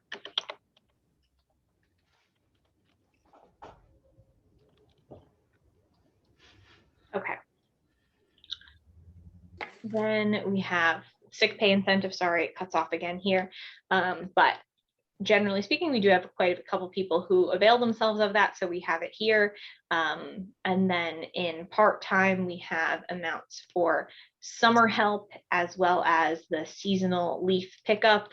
And so I know we had sort of floated around maybe just doing a part-time person, but Pete, do you want to still stick with seasonal full-time as opposed to bringing in a more consistent part-time person to help? I think that'll work the way we're doing it now, you know, 2 and 2, 2 in the summer, 2 in the fall. We could still look into that, but it's working the way it is now. Okay. Yeah. Then we have Kevin's cell phone, which he also has a town issued cell phone. Unleaded fuel, we seem to be on target-ish for, at least close to $11,000. Same with diesel fuel, maintenance and repair building and grounds. This is for the, I think, improvements to the, we're at here. Street maintenance. 432. That's for work on the actual highway department property itself. Yep, that seems to be consistent here. Then we have the road material and maintenance. This is for sort of the regular maintenance of things. We do have an increase in here for the guardrails. I think what we're seeing here is Pete did want to do a project on Stonegate, which I think was charged here. Dale, maybe if you can verify, that's why it's higher than what we budgeted for, but I don't believe there's any projects like that lined up for next year, Pete? Maybe a lot of asphalt, you know, also. No, I don't have any planned for next year. Okay. At this time, anyway. Okay. And then the road paving is where the asphalt is. So we did increase that Okay, slightly because it seems to be going up. Right. In-service training is for when we do safety training, as well as we've spent a little less than we budgeted for the past 2 years because we haven't been able to do our trenching training because the instructor actually comes from Chicago. So that hasn't really worked so well during COVID. So that's why it continues to be budgeted high, because we do need to get that training back up and running. That was current year it's Stonegate drainage. Yeah. Yeah, 65,000. Okay. Yeah. So that's where that back up here, the road material. Oh, encumbered, that's encumbered yet. Yeah, we've encumbered $91,000. We Right. budgeted 55, but that's because that was a pretty large project. Yeah, we may get to that in a couple of weeks. Yeah. Mhm. Then we have the water bottles for when they're out and about and keeping them hydrated on the road, which is good. And capital improvements expenses, I think this is where we put some guardrail work or something in previous years, but we have that elsewhere for this year. Okay. Then we get into the garage. So as we all know, Gary is going to be retiring in January. So I do have an amount allocated for him for his, basically 1 month of his salary, plus what we anticipate his terminal pay is going to be when he does leave. But what we do have in here is Chuck at his title of auto mechanic, and also a new assistant auto mechanic that we are, the paperwork is in with civil service now for approval. Excuse me, and it's basically at the starting rate equivalent to a starting laborer in the highway department. We have overtime here for when they work overtime, which seems to be, fairly consistent in years past. We're pretty under this year. Longevity, I took out Gary's and now we just have Chuck. And obviously if we hire a new person, they will not be eligible for longevity. For equipment, this is the equipment that is purchased here. So when we've had larger purchases, it shows up here, but we seem consistent from last year, at least. In parts and labor, again, we seem to be on target to meet what we've budgeted for in the past. We also have the electricity for the garage is charged here. The heat for the garage is charged here. There's materials and supplies, I believe, is for their things like rags and gloves and things of that nature. And maintenance or repair buildings and grounds is for maintenance to the highway garage itself. We did have to put in some new lighting fixtures, as Pete talked about in his report last night. So that's why we're over budget there. And water charges for the water coming into the garage. Okay, into weeds and brush. This is for the equipment associated with the leaf collection, basically. Uniforms are charged here. Repairs and maintenance of the leaf pickup equipment. And then we have our tree removal. Pete did request this to be increased, both by the amount that is being allocated for the actual tree removal and also for the arborist. So Pete, I don't know if you want to talk a little bit about how that's all been working for you. Yeah, well, we get a lot of tree takedowns, and that's why it's in the 40,000 range. I think he still has 3 to go yet. And then if it's anything that's questionable, the condition of the tree, I call in Craig Stevens, the arborist. So there's always a lot of tree work every year, and that's why it's that amount. Question, is this taking into account all of the ones that were identified in the tree survey? Oh, okay. No, well, I mean, I think some of the ones that were identified in the tree inventory were identified as Con Ed removals. We haven't really moved forward with a comprehensive tree removal or tree maintenance strategy for the trees in the right of way. As you know, we are working on that grant for the parks.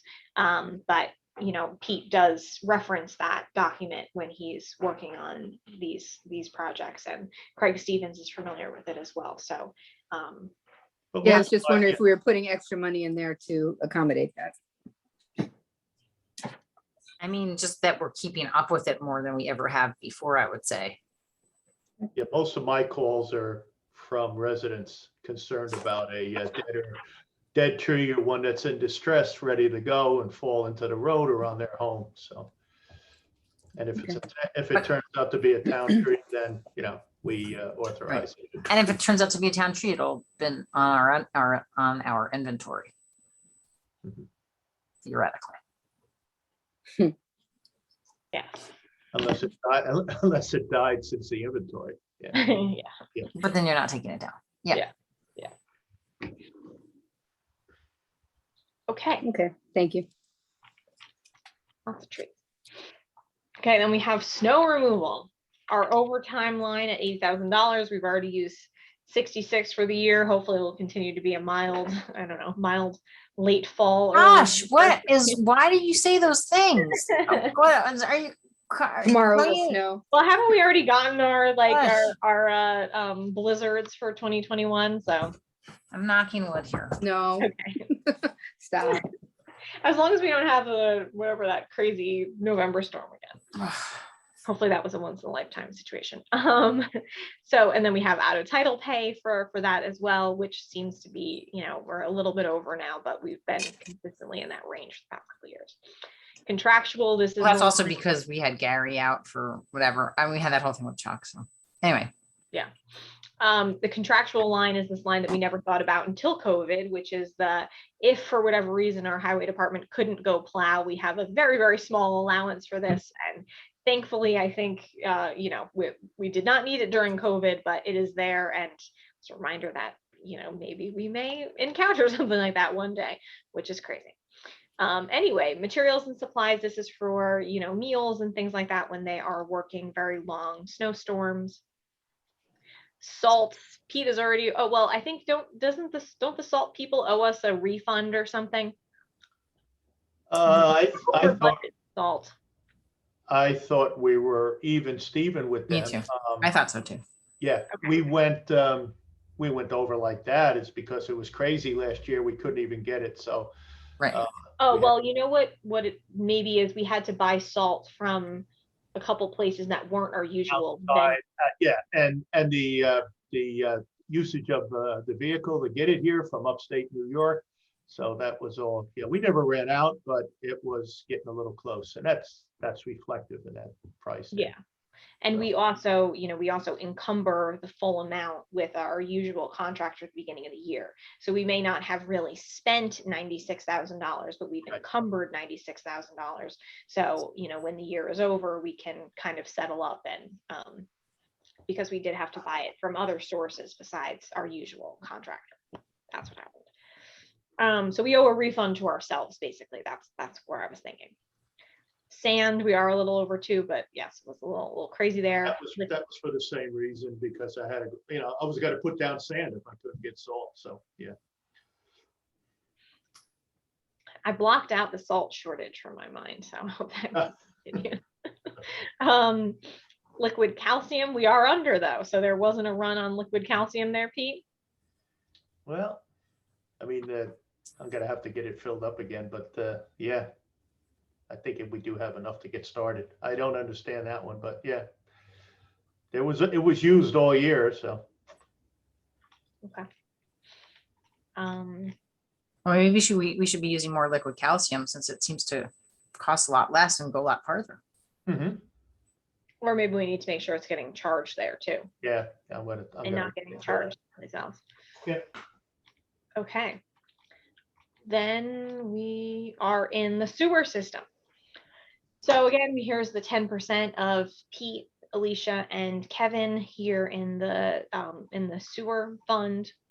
We have overtime for the sewer fund. We have longevity, part-time. This was part of Alicia from last year. Standby personnel. This is the standby pay that we agreed to in the last Teamsters contract. Equipment, we did increase this last year because we've increased it this year. So we have been seeing a more need for equipment and repairs there. Electricity, we stayed consistent and seemed to be okay on. Repairs, maintenance of equipment, Pete requested that we increase that, so we did. And intermunicipal contractual, this is part of the engineering IMA in the sewer fund to contribute to that. Okay, this is the refuse collection. So there was some things that we have to correct here, but the printing and postage is for the Recollect software, as well as the printing of the garbage calendars. I think this was miscoded last year, so we made sure Alicia knew what was what. The intermunicipal contractual, this is for the with the village, so for refrigerators, leaf disposal, and anything else that's needed. So we haven't really been billed too much for the leaf disposal, at least for obviously the height of leaf season, so that's why it's so low, but I'm sure we will catch up in the coming weeks. Refuse collection to the county, contractual refuse with suburban carting. So our 2022 contractual price is 541 plus CPI, which gets us to this 557 number. And then we have a variety of other waste disposals that we have with the town of Cortland, blacktop when we dispose of that to Peckham, and the green waste recycling receipts. And that is that. Then we just have very small little revenue lines of the road opening permits and minor sales and sales of surplus equipment, which does happen from time to time. We did have a pretty good run. Well, I don't think it's hit yet, but we did sell a couple of generators, and that seemed to go well. So I'm sure we'll have more for next year. Did you have a question, Liz? I saw you. I did. I lost it. Hold on. Oh yeah, are we recycling? Are we paying less to the village for our leaves now that we're mulching them in place? Are we being We've been charged mulching in less, or place. are we realizing a savings for what we're doing with the leaf mulching? I mean, we've been mulching in place for years, so I don't know what we Yeah, I can know. compare it to. Since before we were on the board, they've been mulching in place. So I mean, it's kind of varied from year to year. I know last year we had with the storm with Isaias, a lot of that went to the village, so which we then also got FEMA reimbursement for. So some of these things you don't necessarily see here, but I think it varies from year to year how things go. I'm more curious about how the compost program has taken money out of the refuse, what the amounts are. And I thought that the county was going to actually get us that information at some point, but we haven't seen it yet. And No, maybe I it's just a little early. Hmm? We've gotten billed by them, but we still haven't seen, we still not like a full year into that. Right, That started just a couple of months ago, so, right, I don't know when what they are keeping track of, which is different than before, is the tonnage. right. Billed by the tons. So I don't have all of the bills on hand, but I'm sure they would be able to provide to us, as we move along, what the tonnage is for the year. So then will Suburban lower our rates if they're carrying less tonnage? No, that we pay it to the county. No, I know, but I mean, if people are bringing their stuff to Cedar Lane, then it's not going into the garbage. But I think it would only change for Suburban if we were changing the reduce the number of routes. pickups we wanted. Yeah, if we reduce the routes or, if we did once a week instead of twice a week or something like Because that. I think All right. it's here that we pay the county for our dumping fees, right? We get Right. billed by them monthly in addition to what we pay for the refuse collection. So, I mean, we're at 50,000. I mean, it seems like we're on track to hit where we've been. But also, I think we have to consider with COVID, people were home more, throwing out stuff more, eating every meal at home. So, we're higher than we were in, 2019, but it's a combination of two factors. What's stronger than the other is people being home versus composting. I don't know. Okay. It's hard to define. Just curious. Okay. So I'm gonna stop sharing now. So Pete, I mean, we have scheduled for tomorrow afternoon to talk about capital projects in general. So should we just move to cemetery and you can talk about the highway capital projects tomorrow? Friday? Yeah, I'm sorry. You know what I mean. Not tomorrow. Tomorrow we're gone. Whatever the next work day is. Yes, okay, Yes, Friday. Okay. okay. So any questions about highway before I transition to cemetery? All good? Okay. Okay. So in the cemetery, here we have, oh, let me zoom in again. We have the other part of Pete here, his part of his salary here. Then we have our lovely Jose's Castro with half of their salaries here, and also the other half is in parks, which we'll talk to Mario about in a little bit. We have the overtime line, which is also, I mean, maybe this is something we want to think about increasing too, Dale. When the Parks Department works in the cemetery on overtime, it gets charged here versus in the Parks Department. So that's obviously, higher salaries than we've seen in the past. So Dale, if you're there, do you think that's something we need to increase at all? We're already over it, and we're now just in our second year of that work. Sorry, I was on the phone. Okay, also there's your head. I caught half of that, which, So we're in the cemetery overtime line. So we budgeted 12,000. It looks like we've budgeted that for, we budgeted at least last year. But now that we have the Parks Department also working in the cemetery, even when Mario works overtime in the cemetery, it's supposed to get charged here. So should we increase that because now we're dealing with, different salary levels and things of that nature? It might end up getting higher. I would leave it for right now. Okay. I mean, it's not so much over at this point, and any change you make, it's gonna end up coming from fund balance for the cemetery. Okay. Either way, it's not the same as, the other funds that have a tax offset. Their overages over their revenues is gonna come from fund balance, which you'll see at the end of this. Okay. So we already have a plug number in there for that. So, we can revisit. I don't know if they're doing a lot of Saturday. Pete can probably answer to that. Yeah, well, that's the thing. If they're Saturday interments, that's Right. kinda hard to put a finger on. But we do Yeah. get we get an additional $650 for that for a Saturday interment. So There's an offset. Mhm. So that's hard to tell how many you're going to get next year. Right. There's very little extra work done there on a Saturday. Yeah. It's really Yeah. it's really for burials. So, yeah, but again, if we do get extra money for it, so. Right. So it might just be, you know, that we're over in this line, but then we're over in the revenue line. Okay, sounds good to me.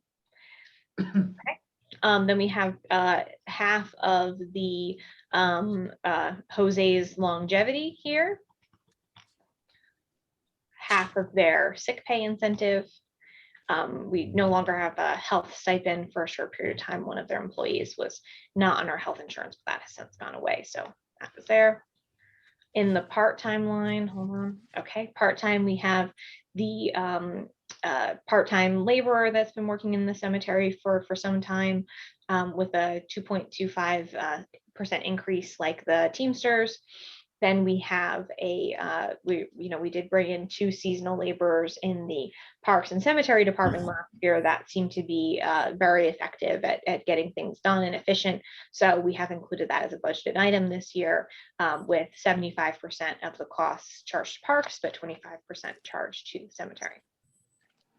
We have budgeted in here for a utility vehicle that Pete has requested to purchase for the cemetery. That's really the only equipment request for next year, and we'll talk about that more on Friday.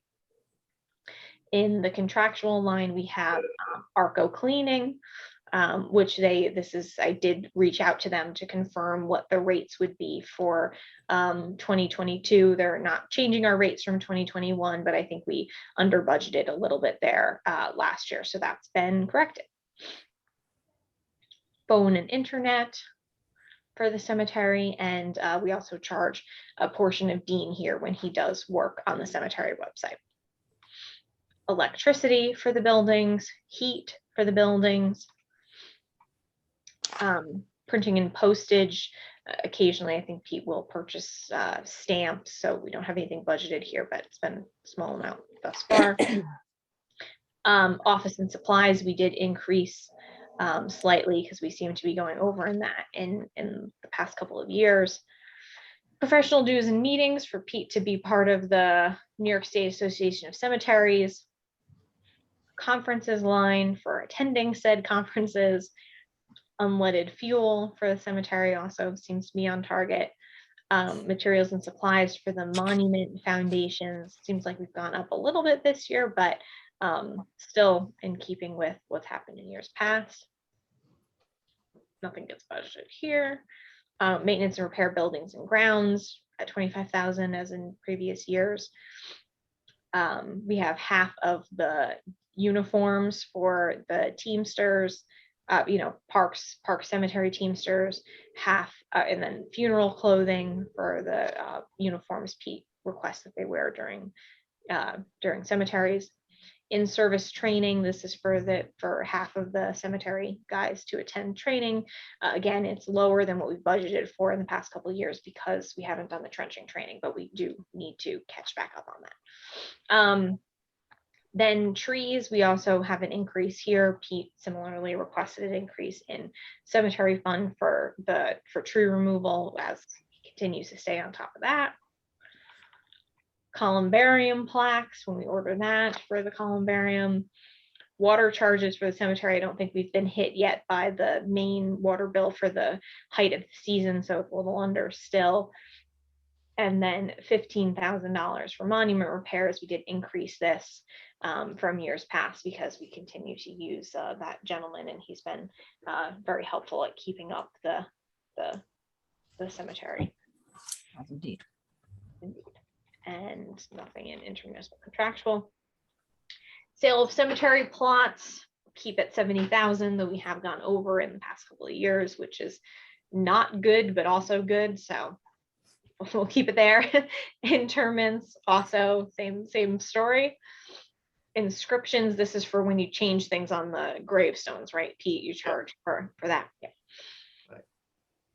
Foundations, this is the corresponding revenue for the foundations. We haven't gotten any donations. What's that all about, Pete? Gonna work on that one. I don't know where the one came in from 2020, but yeah, I know, $756. I have Right. no idea. yeah. Some nice person. Columbarium plaques, when those are sold, that's corresponding revenue. Sale of surplus, I don't know, I have minor sales of recyclables, but that's there. Anyway, well, I guess if you guys were to sell any of the, if you got to at the blacktop or something, maybe that's what's Yeah. for. The surplus equipment, sometimes we also auction equipment from the cemetery, insurance recoveries, if that ever happens. And same NYMER and unclassified revenues. I don't know what that is, but it is there. So that seems to be it for Cemetery. cemetery. I Okay, think we'll go into more detail with the capital projects on Friday, not tomorrow, Friday, with Pete and Mario and Bill. questions, comments?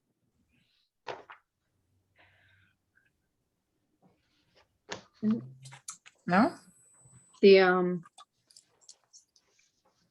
guy that does the bases, he's been fixing up a lot of the older ones. We're kind of getting ahead of it now.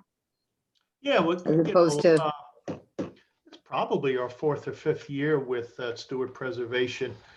And it's the white marble that's soft, the older ones down in the old section that, it's very interesting. On a hill, they move themselves over time, believe it or not. And they just topple by themselves, or sometimes, the kids are a little rambunctious out of the schools and they push them over. But he does a great job, and we've been picking at it now for, like I said, 4 or 5 years. And any additional monies left, we have to go down to Sparta also and take care of those. So yeah, it's a nice project. And didn't we also bring in like a different specialist, right? The OHCC requested. Right. Where's the feuding of the two? Yeah. Well, but I thought he had a different specialty. What was that? I don't remember. There was like. He's also local. Williams? He's local. Yeah, he did a good job too, but you're right. That was some OBCC, and we paid for, I think, I don't know, $5,000, I think. No, is he the one who does the older ones? Maybe I can't remember, or Yeah, something. Well, yeah, the real brown, the brown ones. No, I don't know if Stewart Preservation, he may be able to do it also, but yeah, he worked down at Sparta for this summer. So, yep. All right, without further ado, everybody, you want to take your 15-minute break or 20-minute break, and then hey Pete, if you could stay on, and we could just sort out that Chappaqua Road thing. I just want to know where we're at, because we haven't had a chance to catch up today since last night. Okay. Sure. Mhm. All right, so everybody, you guys want to Do you want to go into executive session for that, or? yeah, let's go into executive session. I mean, you could if members of the board wanted to stay and talk about it. I don't know how much. I have to talk about it. Or I don't think we have to talk. I just want to know where Pete is, if you talked to anybody today. So I don't think we have, it's not executive set. We already I think talked it all out in executive session. So Oh, you asking me now? Wow. or- I just, you know what? I'll just talk to you offline. Yeah. I'll give you a call, Yeah. okay, in the next Okay. 5 minutes. Okay. Okay, Sure. All right. I'm gonna great. pause the recording. See everybody at 2 o'clock. You want me to Good. leave, Dana? Recording. Welcome back to our full day of Town of Austin budget work session. And we're about to launch into our discussion about the parks budget. And we have Mario Blardo here, Parks Foreman, and Victoria Caparelli, Budget Director, is going to take us through the budget with our helpful Dale Brennan, Liz Nakari here to answer any difficult questions. So our lovely Parks Department. Okay. Zoom in. Okay, so first up, we have our salaries, again, contractually obligated via the Teamsters contract. We do have, again, the other half of Jose and Jose from cemetery into parks.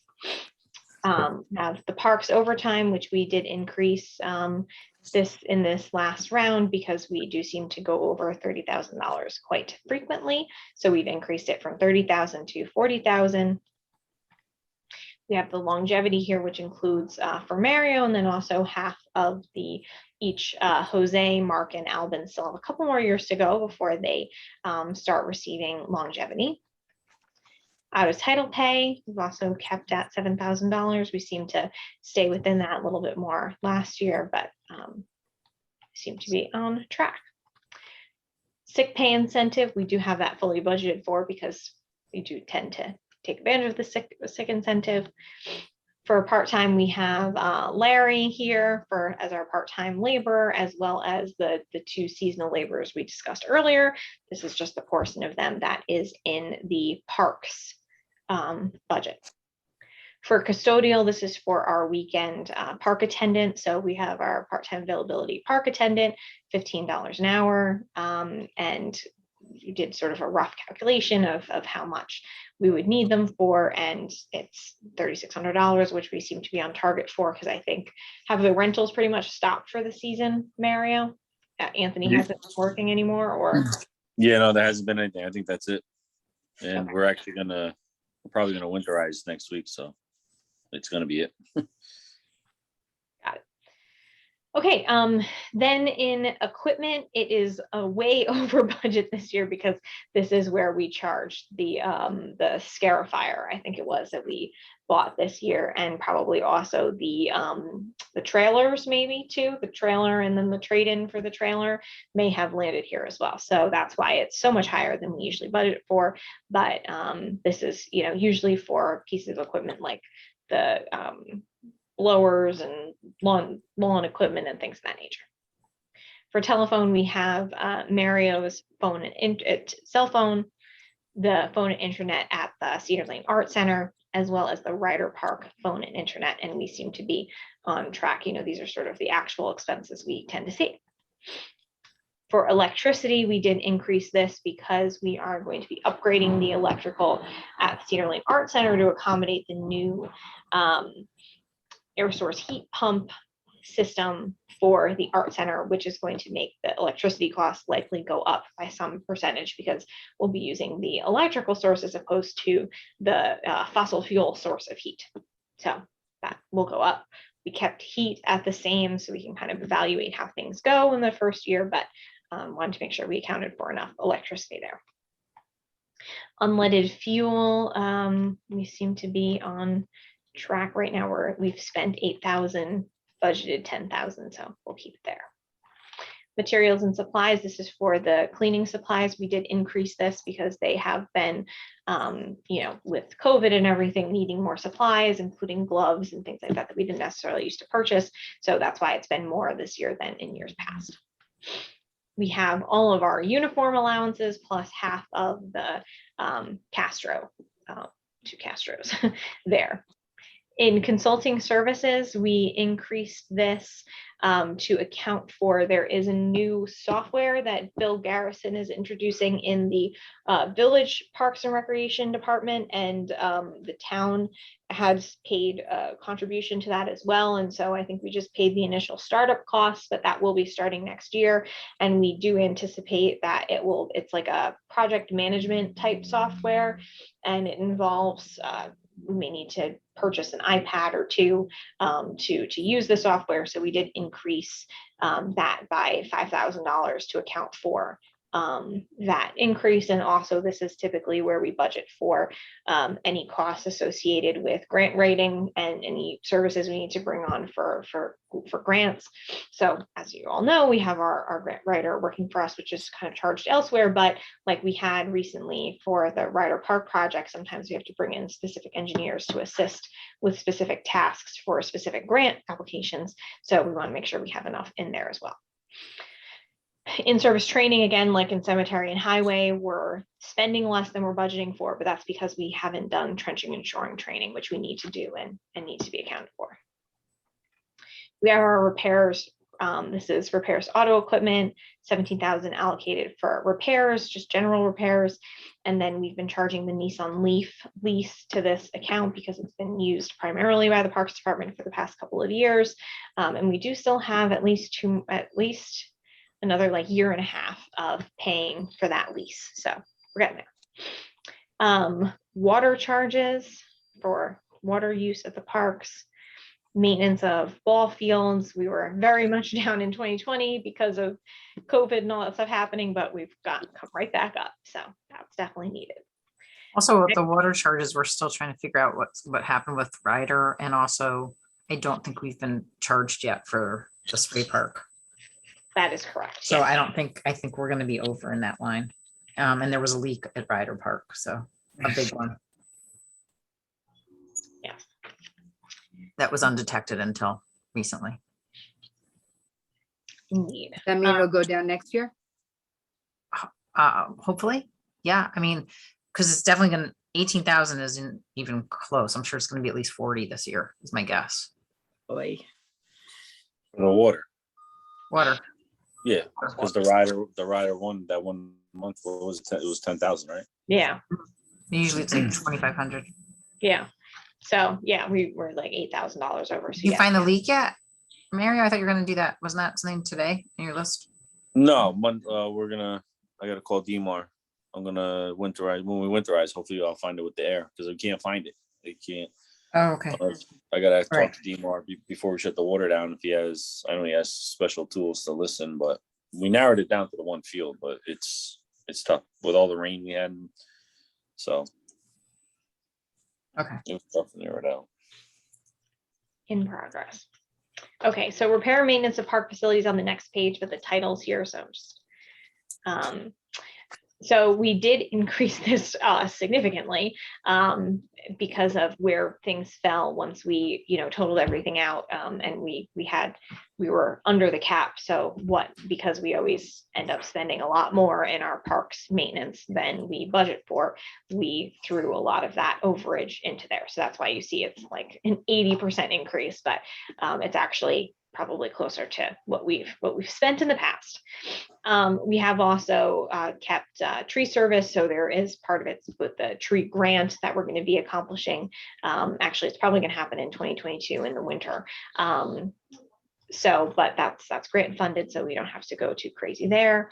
And the capital improvements expenses is not something we've traditionally budgeted for. I'm not sure what happened in 2019, but otherwise zeroed out. Okay. And that's the parks budget. The Yeah. sorry, the tree line, how much is left? Well, you spent 5,500. So Oh, I don't have- 4,500.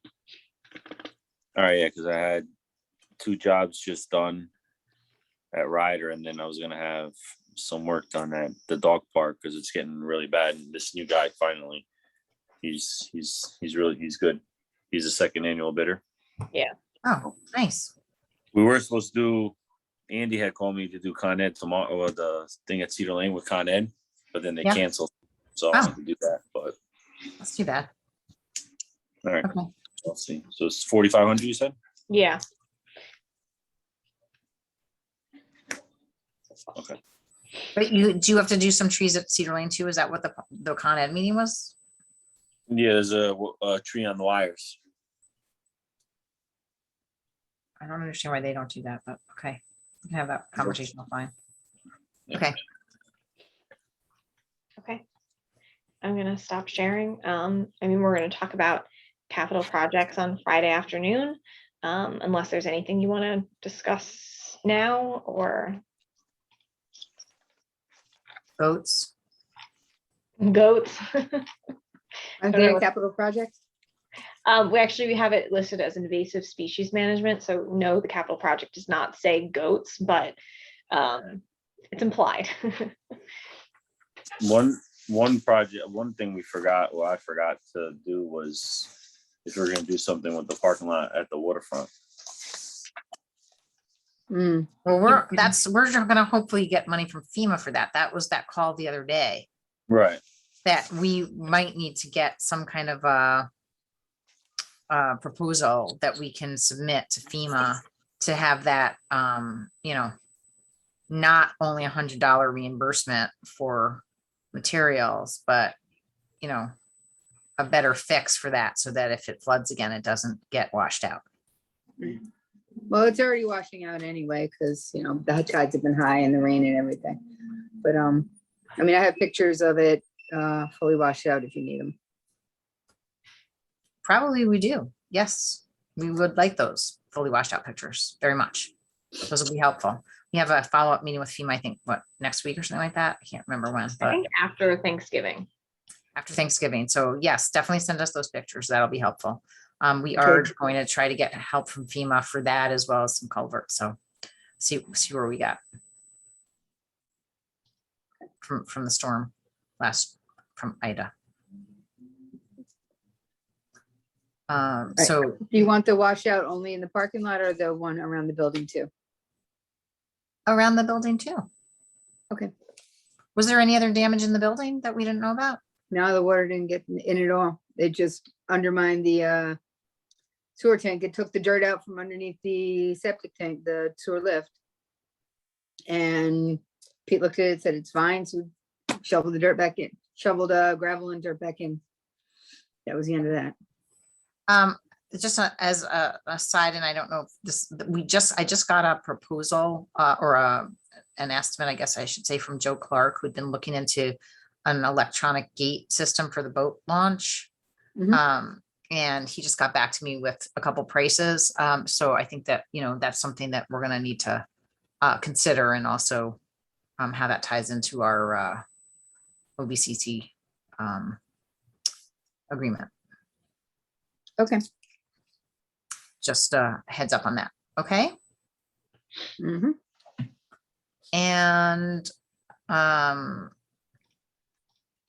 think that's it. Is that it? Or anything else, Mario, from you? Dale, Liz, anybody? Any questions from the board? Anything lingering? We don't go over the capital equipment. Friday. Well, we're gonna go over the capital projects tomorrow. Friday. Friday. Friday. Oh, Friday. Okay, just if I'm saying tomorrow, I mean Friday, please, everybody. I mean, if there's something you want, I guess we could talk about the equipment, because that's kind of, I know Mario had some various thoughts on the topic. Okay, you want to just discuss it without looking at numbers? You just want to talk about it in general, or are we? No, gonna- I just eliminated some stuff. That was why.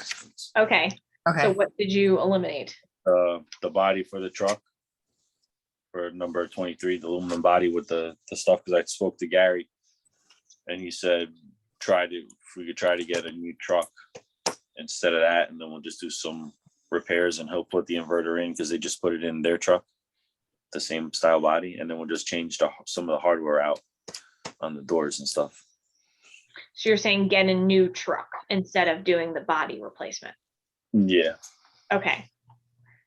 So here, actually, I'll share so we can look at this. So that number 3 gets canceled. So this is what Mario had. This didn't all make it into the final capital plan because we were making these decisions. So Mario needs a new, one of their trucks is in not great shape. So Mario had suggested that, you know, we could obviously buy a new truck, or there was an alternate to do a new body. So Mario, what you're saying is you want to just do the new truck for $90,000. That we'll have to figure that one out, as opposed to the alternate option. Right. Correct. Okay, so I'm just gonna bold this so I know that, and we're going to remove that. That's the big difference.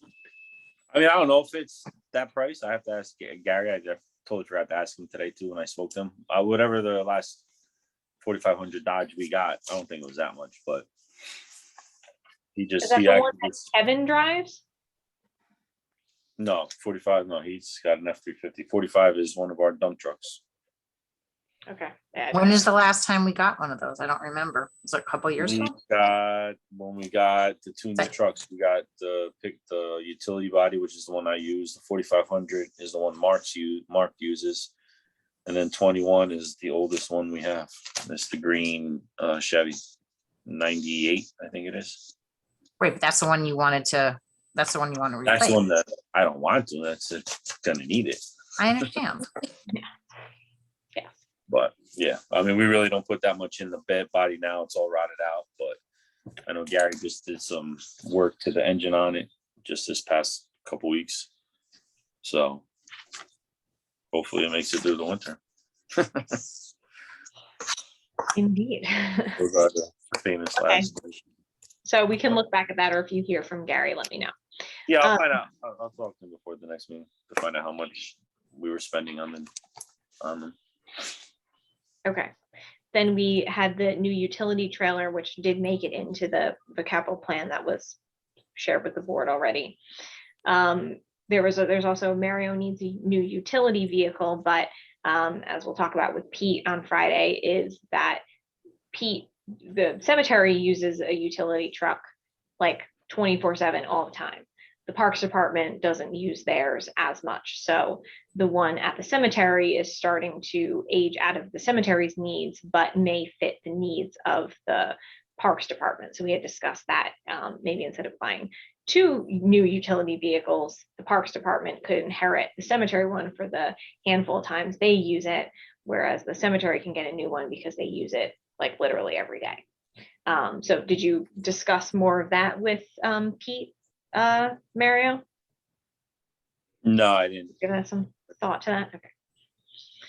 Okay, so what else are we taking off? I think a lot of the rest of it was attachments for Well, existing. that was, yeah, if anything, that comes off then the utility vehicle. Because then at that point, I'd rather just repair the one we have. Because I don't want this, I don't want that one. Okay. I mean, if we have to take it, we'll take it, but I'd rather have ours, fix ours, but whatever. The flail mower looks like a brush hog for the excavator. I would like to keep that on because that's something we will use a lot. And Did you get a price for it? yeah, it's like $9,000. You need we have a brush hog, but it's on a 1960 tractor. The tractor just died. I haven't gotten it fixed yet. The only downside with the brush hog we have, you can only ride, you can't reach out. So this would be good for like the trails, St. Augustine's, the trails at Ryder, sides of roads, and you could reach out into the woods if you had to. Yeah, so if I could keep that on, I would like to keep that on. The stump grinder, I was giving it thought.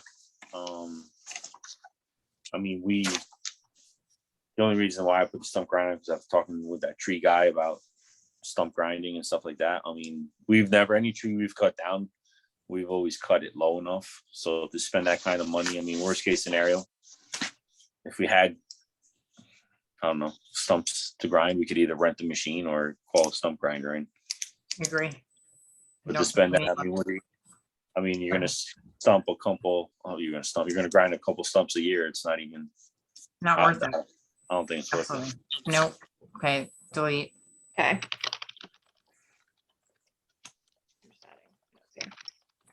Okay, what about the landscape rake for the skid steer? I That was mean, another attachment. yeah, it would be nice, but I don't know. I didn't realize how expensive it was at the time. Okay. So we'll put it in the would be nice category, not in the. Yeah, column. that's something else. When you're doing a job like now, it's Sally so be convenient when you're doing big areas like fields and stuff. Yes, it is nice to have, but again, it's one of those things. We'll put it in the Cadillac capital plan. Yeah. Okay. The real one, the dream one, the draft one. Yeah. Okay. The mobile hot water pressure washer. That's definitely, yes, that's something, yes. I'd like And to that keep. made it. And you had already. Yeah. Seal sprayer attachment. I think we have that. I moved that into the final capital plan. Is that still something you want to? Yes, because that's eliminating, because I think we approved to get a new machine, but that's making the machine we have able to spray better product. That's what that is. Okay. And the trailer we kept on, right? I'm sorry. The trailer, did we say The that? trailer is, yes, the trailer is on. Yeah. So I think really the only That one. would be a replacement. That would be to replace the one we have. One you just got? No. This one carries the excavator and the skid steer. No, this is, we got, I don't know how many years ago. But we've already had it fixed. 2? I feel like you're always getting trailers. When was it? No, this was, I have no idea. This was, I don't know. In the 2000s, I think. Okay. But we've already had to repair it once with the weight, because the thing is, when we got it, the excavator just makes the weight limit and the skid steer. So it's at its max. Got it. And one time when we were loading the equipment on, the whole back end just bent down. So we had to get it repaired, and it's tired. It's old. Okay. So do we need to get a bigger one than with the bigger weight than what Yes, we have? the next one it's actually a little bit longer too. It's 2 feet longer. And the one we have now is 7 tons. This one's 8 tons. The new one would be 8 tons. No, the one we have now is 6 tons. I'm sorry. Yeah. The one we have now is 6 tons. The new one is an 8-ton trailer. Okay, All right. great. Yeah, I think everything else made it in, and then, we did include this amount for, bringing in the AGSA people to help us evaluate, creating a green zone of Phase in. operations. Yeah, phase in of fully electric equipment. So that's been included. That's more of like an advisement role versus actual purchase of equipment. But something that we hope will come down the pike and we can maybe use some grant funding for. When you talk to Gary about the dump truck with the plow and spreader price, make sure that you ask him for the price for the electric version. Okay. Thank you. I know he'll be all over that. Okay. So, well, we But went through. that's the thing. How I don't know. I guess that's a discussion to be had, because then what do? You just start with one machine. Like, how's it going to work? You have. That's what we asked. That's what we're getting from them, is how to phase it in based on. Because between us and the cemetery, you have 6 riding machines, like 6 mowers. Right. So you start bringing them on. Start with one. There you go. And then you shop to power everything. Yes, that's In the part of it. All part of it. All right, we'll have to see. I guess I have to go to this seminar. Yes, you do. See you on the 16th. Okay, we're gonna stop sharing and we'll talk about the rest of the project tomorrow when we also have Bill Garrison on with us too. Okay. What time Friday? Friday. 1 o'clock on Friday? Can't go in the woods again. Yeah, sorry. Yes, 1 o'clock on Friday. 4 p.m. All right. All right. Zoom from the woods. I don't know if that'll work. Yeah, right. All right. You said it's gonna be raining Friday. Why is that a problem? No problem. There you go. Okay. All right. Okay. Fantastic. All right. Good. Everybody good? Good to go? Thank you very much. And I think are we done for the day? We have We're one more. done for the day. We are done for the day. So thanks to everybody for your participation in our annual budget meeting work session process. And we appreciate all the feedback and all the good work that everybody did to get to this point. So see you not tomorrow, but we will see you on Friday. Tomorrow, happy Veterans Day. Yeah. Do you need a motion to adjourn? Oh, good question. I don't know, but I'll take one. So Do I have moved. a motion? We Thank didn't open up with a motion. So do I have a second? Who seconded? Jackie? Okay. All those in favor? Aye. Aye. Anybody opposed to adjourning? No, I don't think so. Okay, thank you. We'll see you Friday. Thanks, everybody. Okay, I'm gonna stop recording and then Dale, you can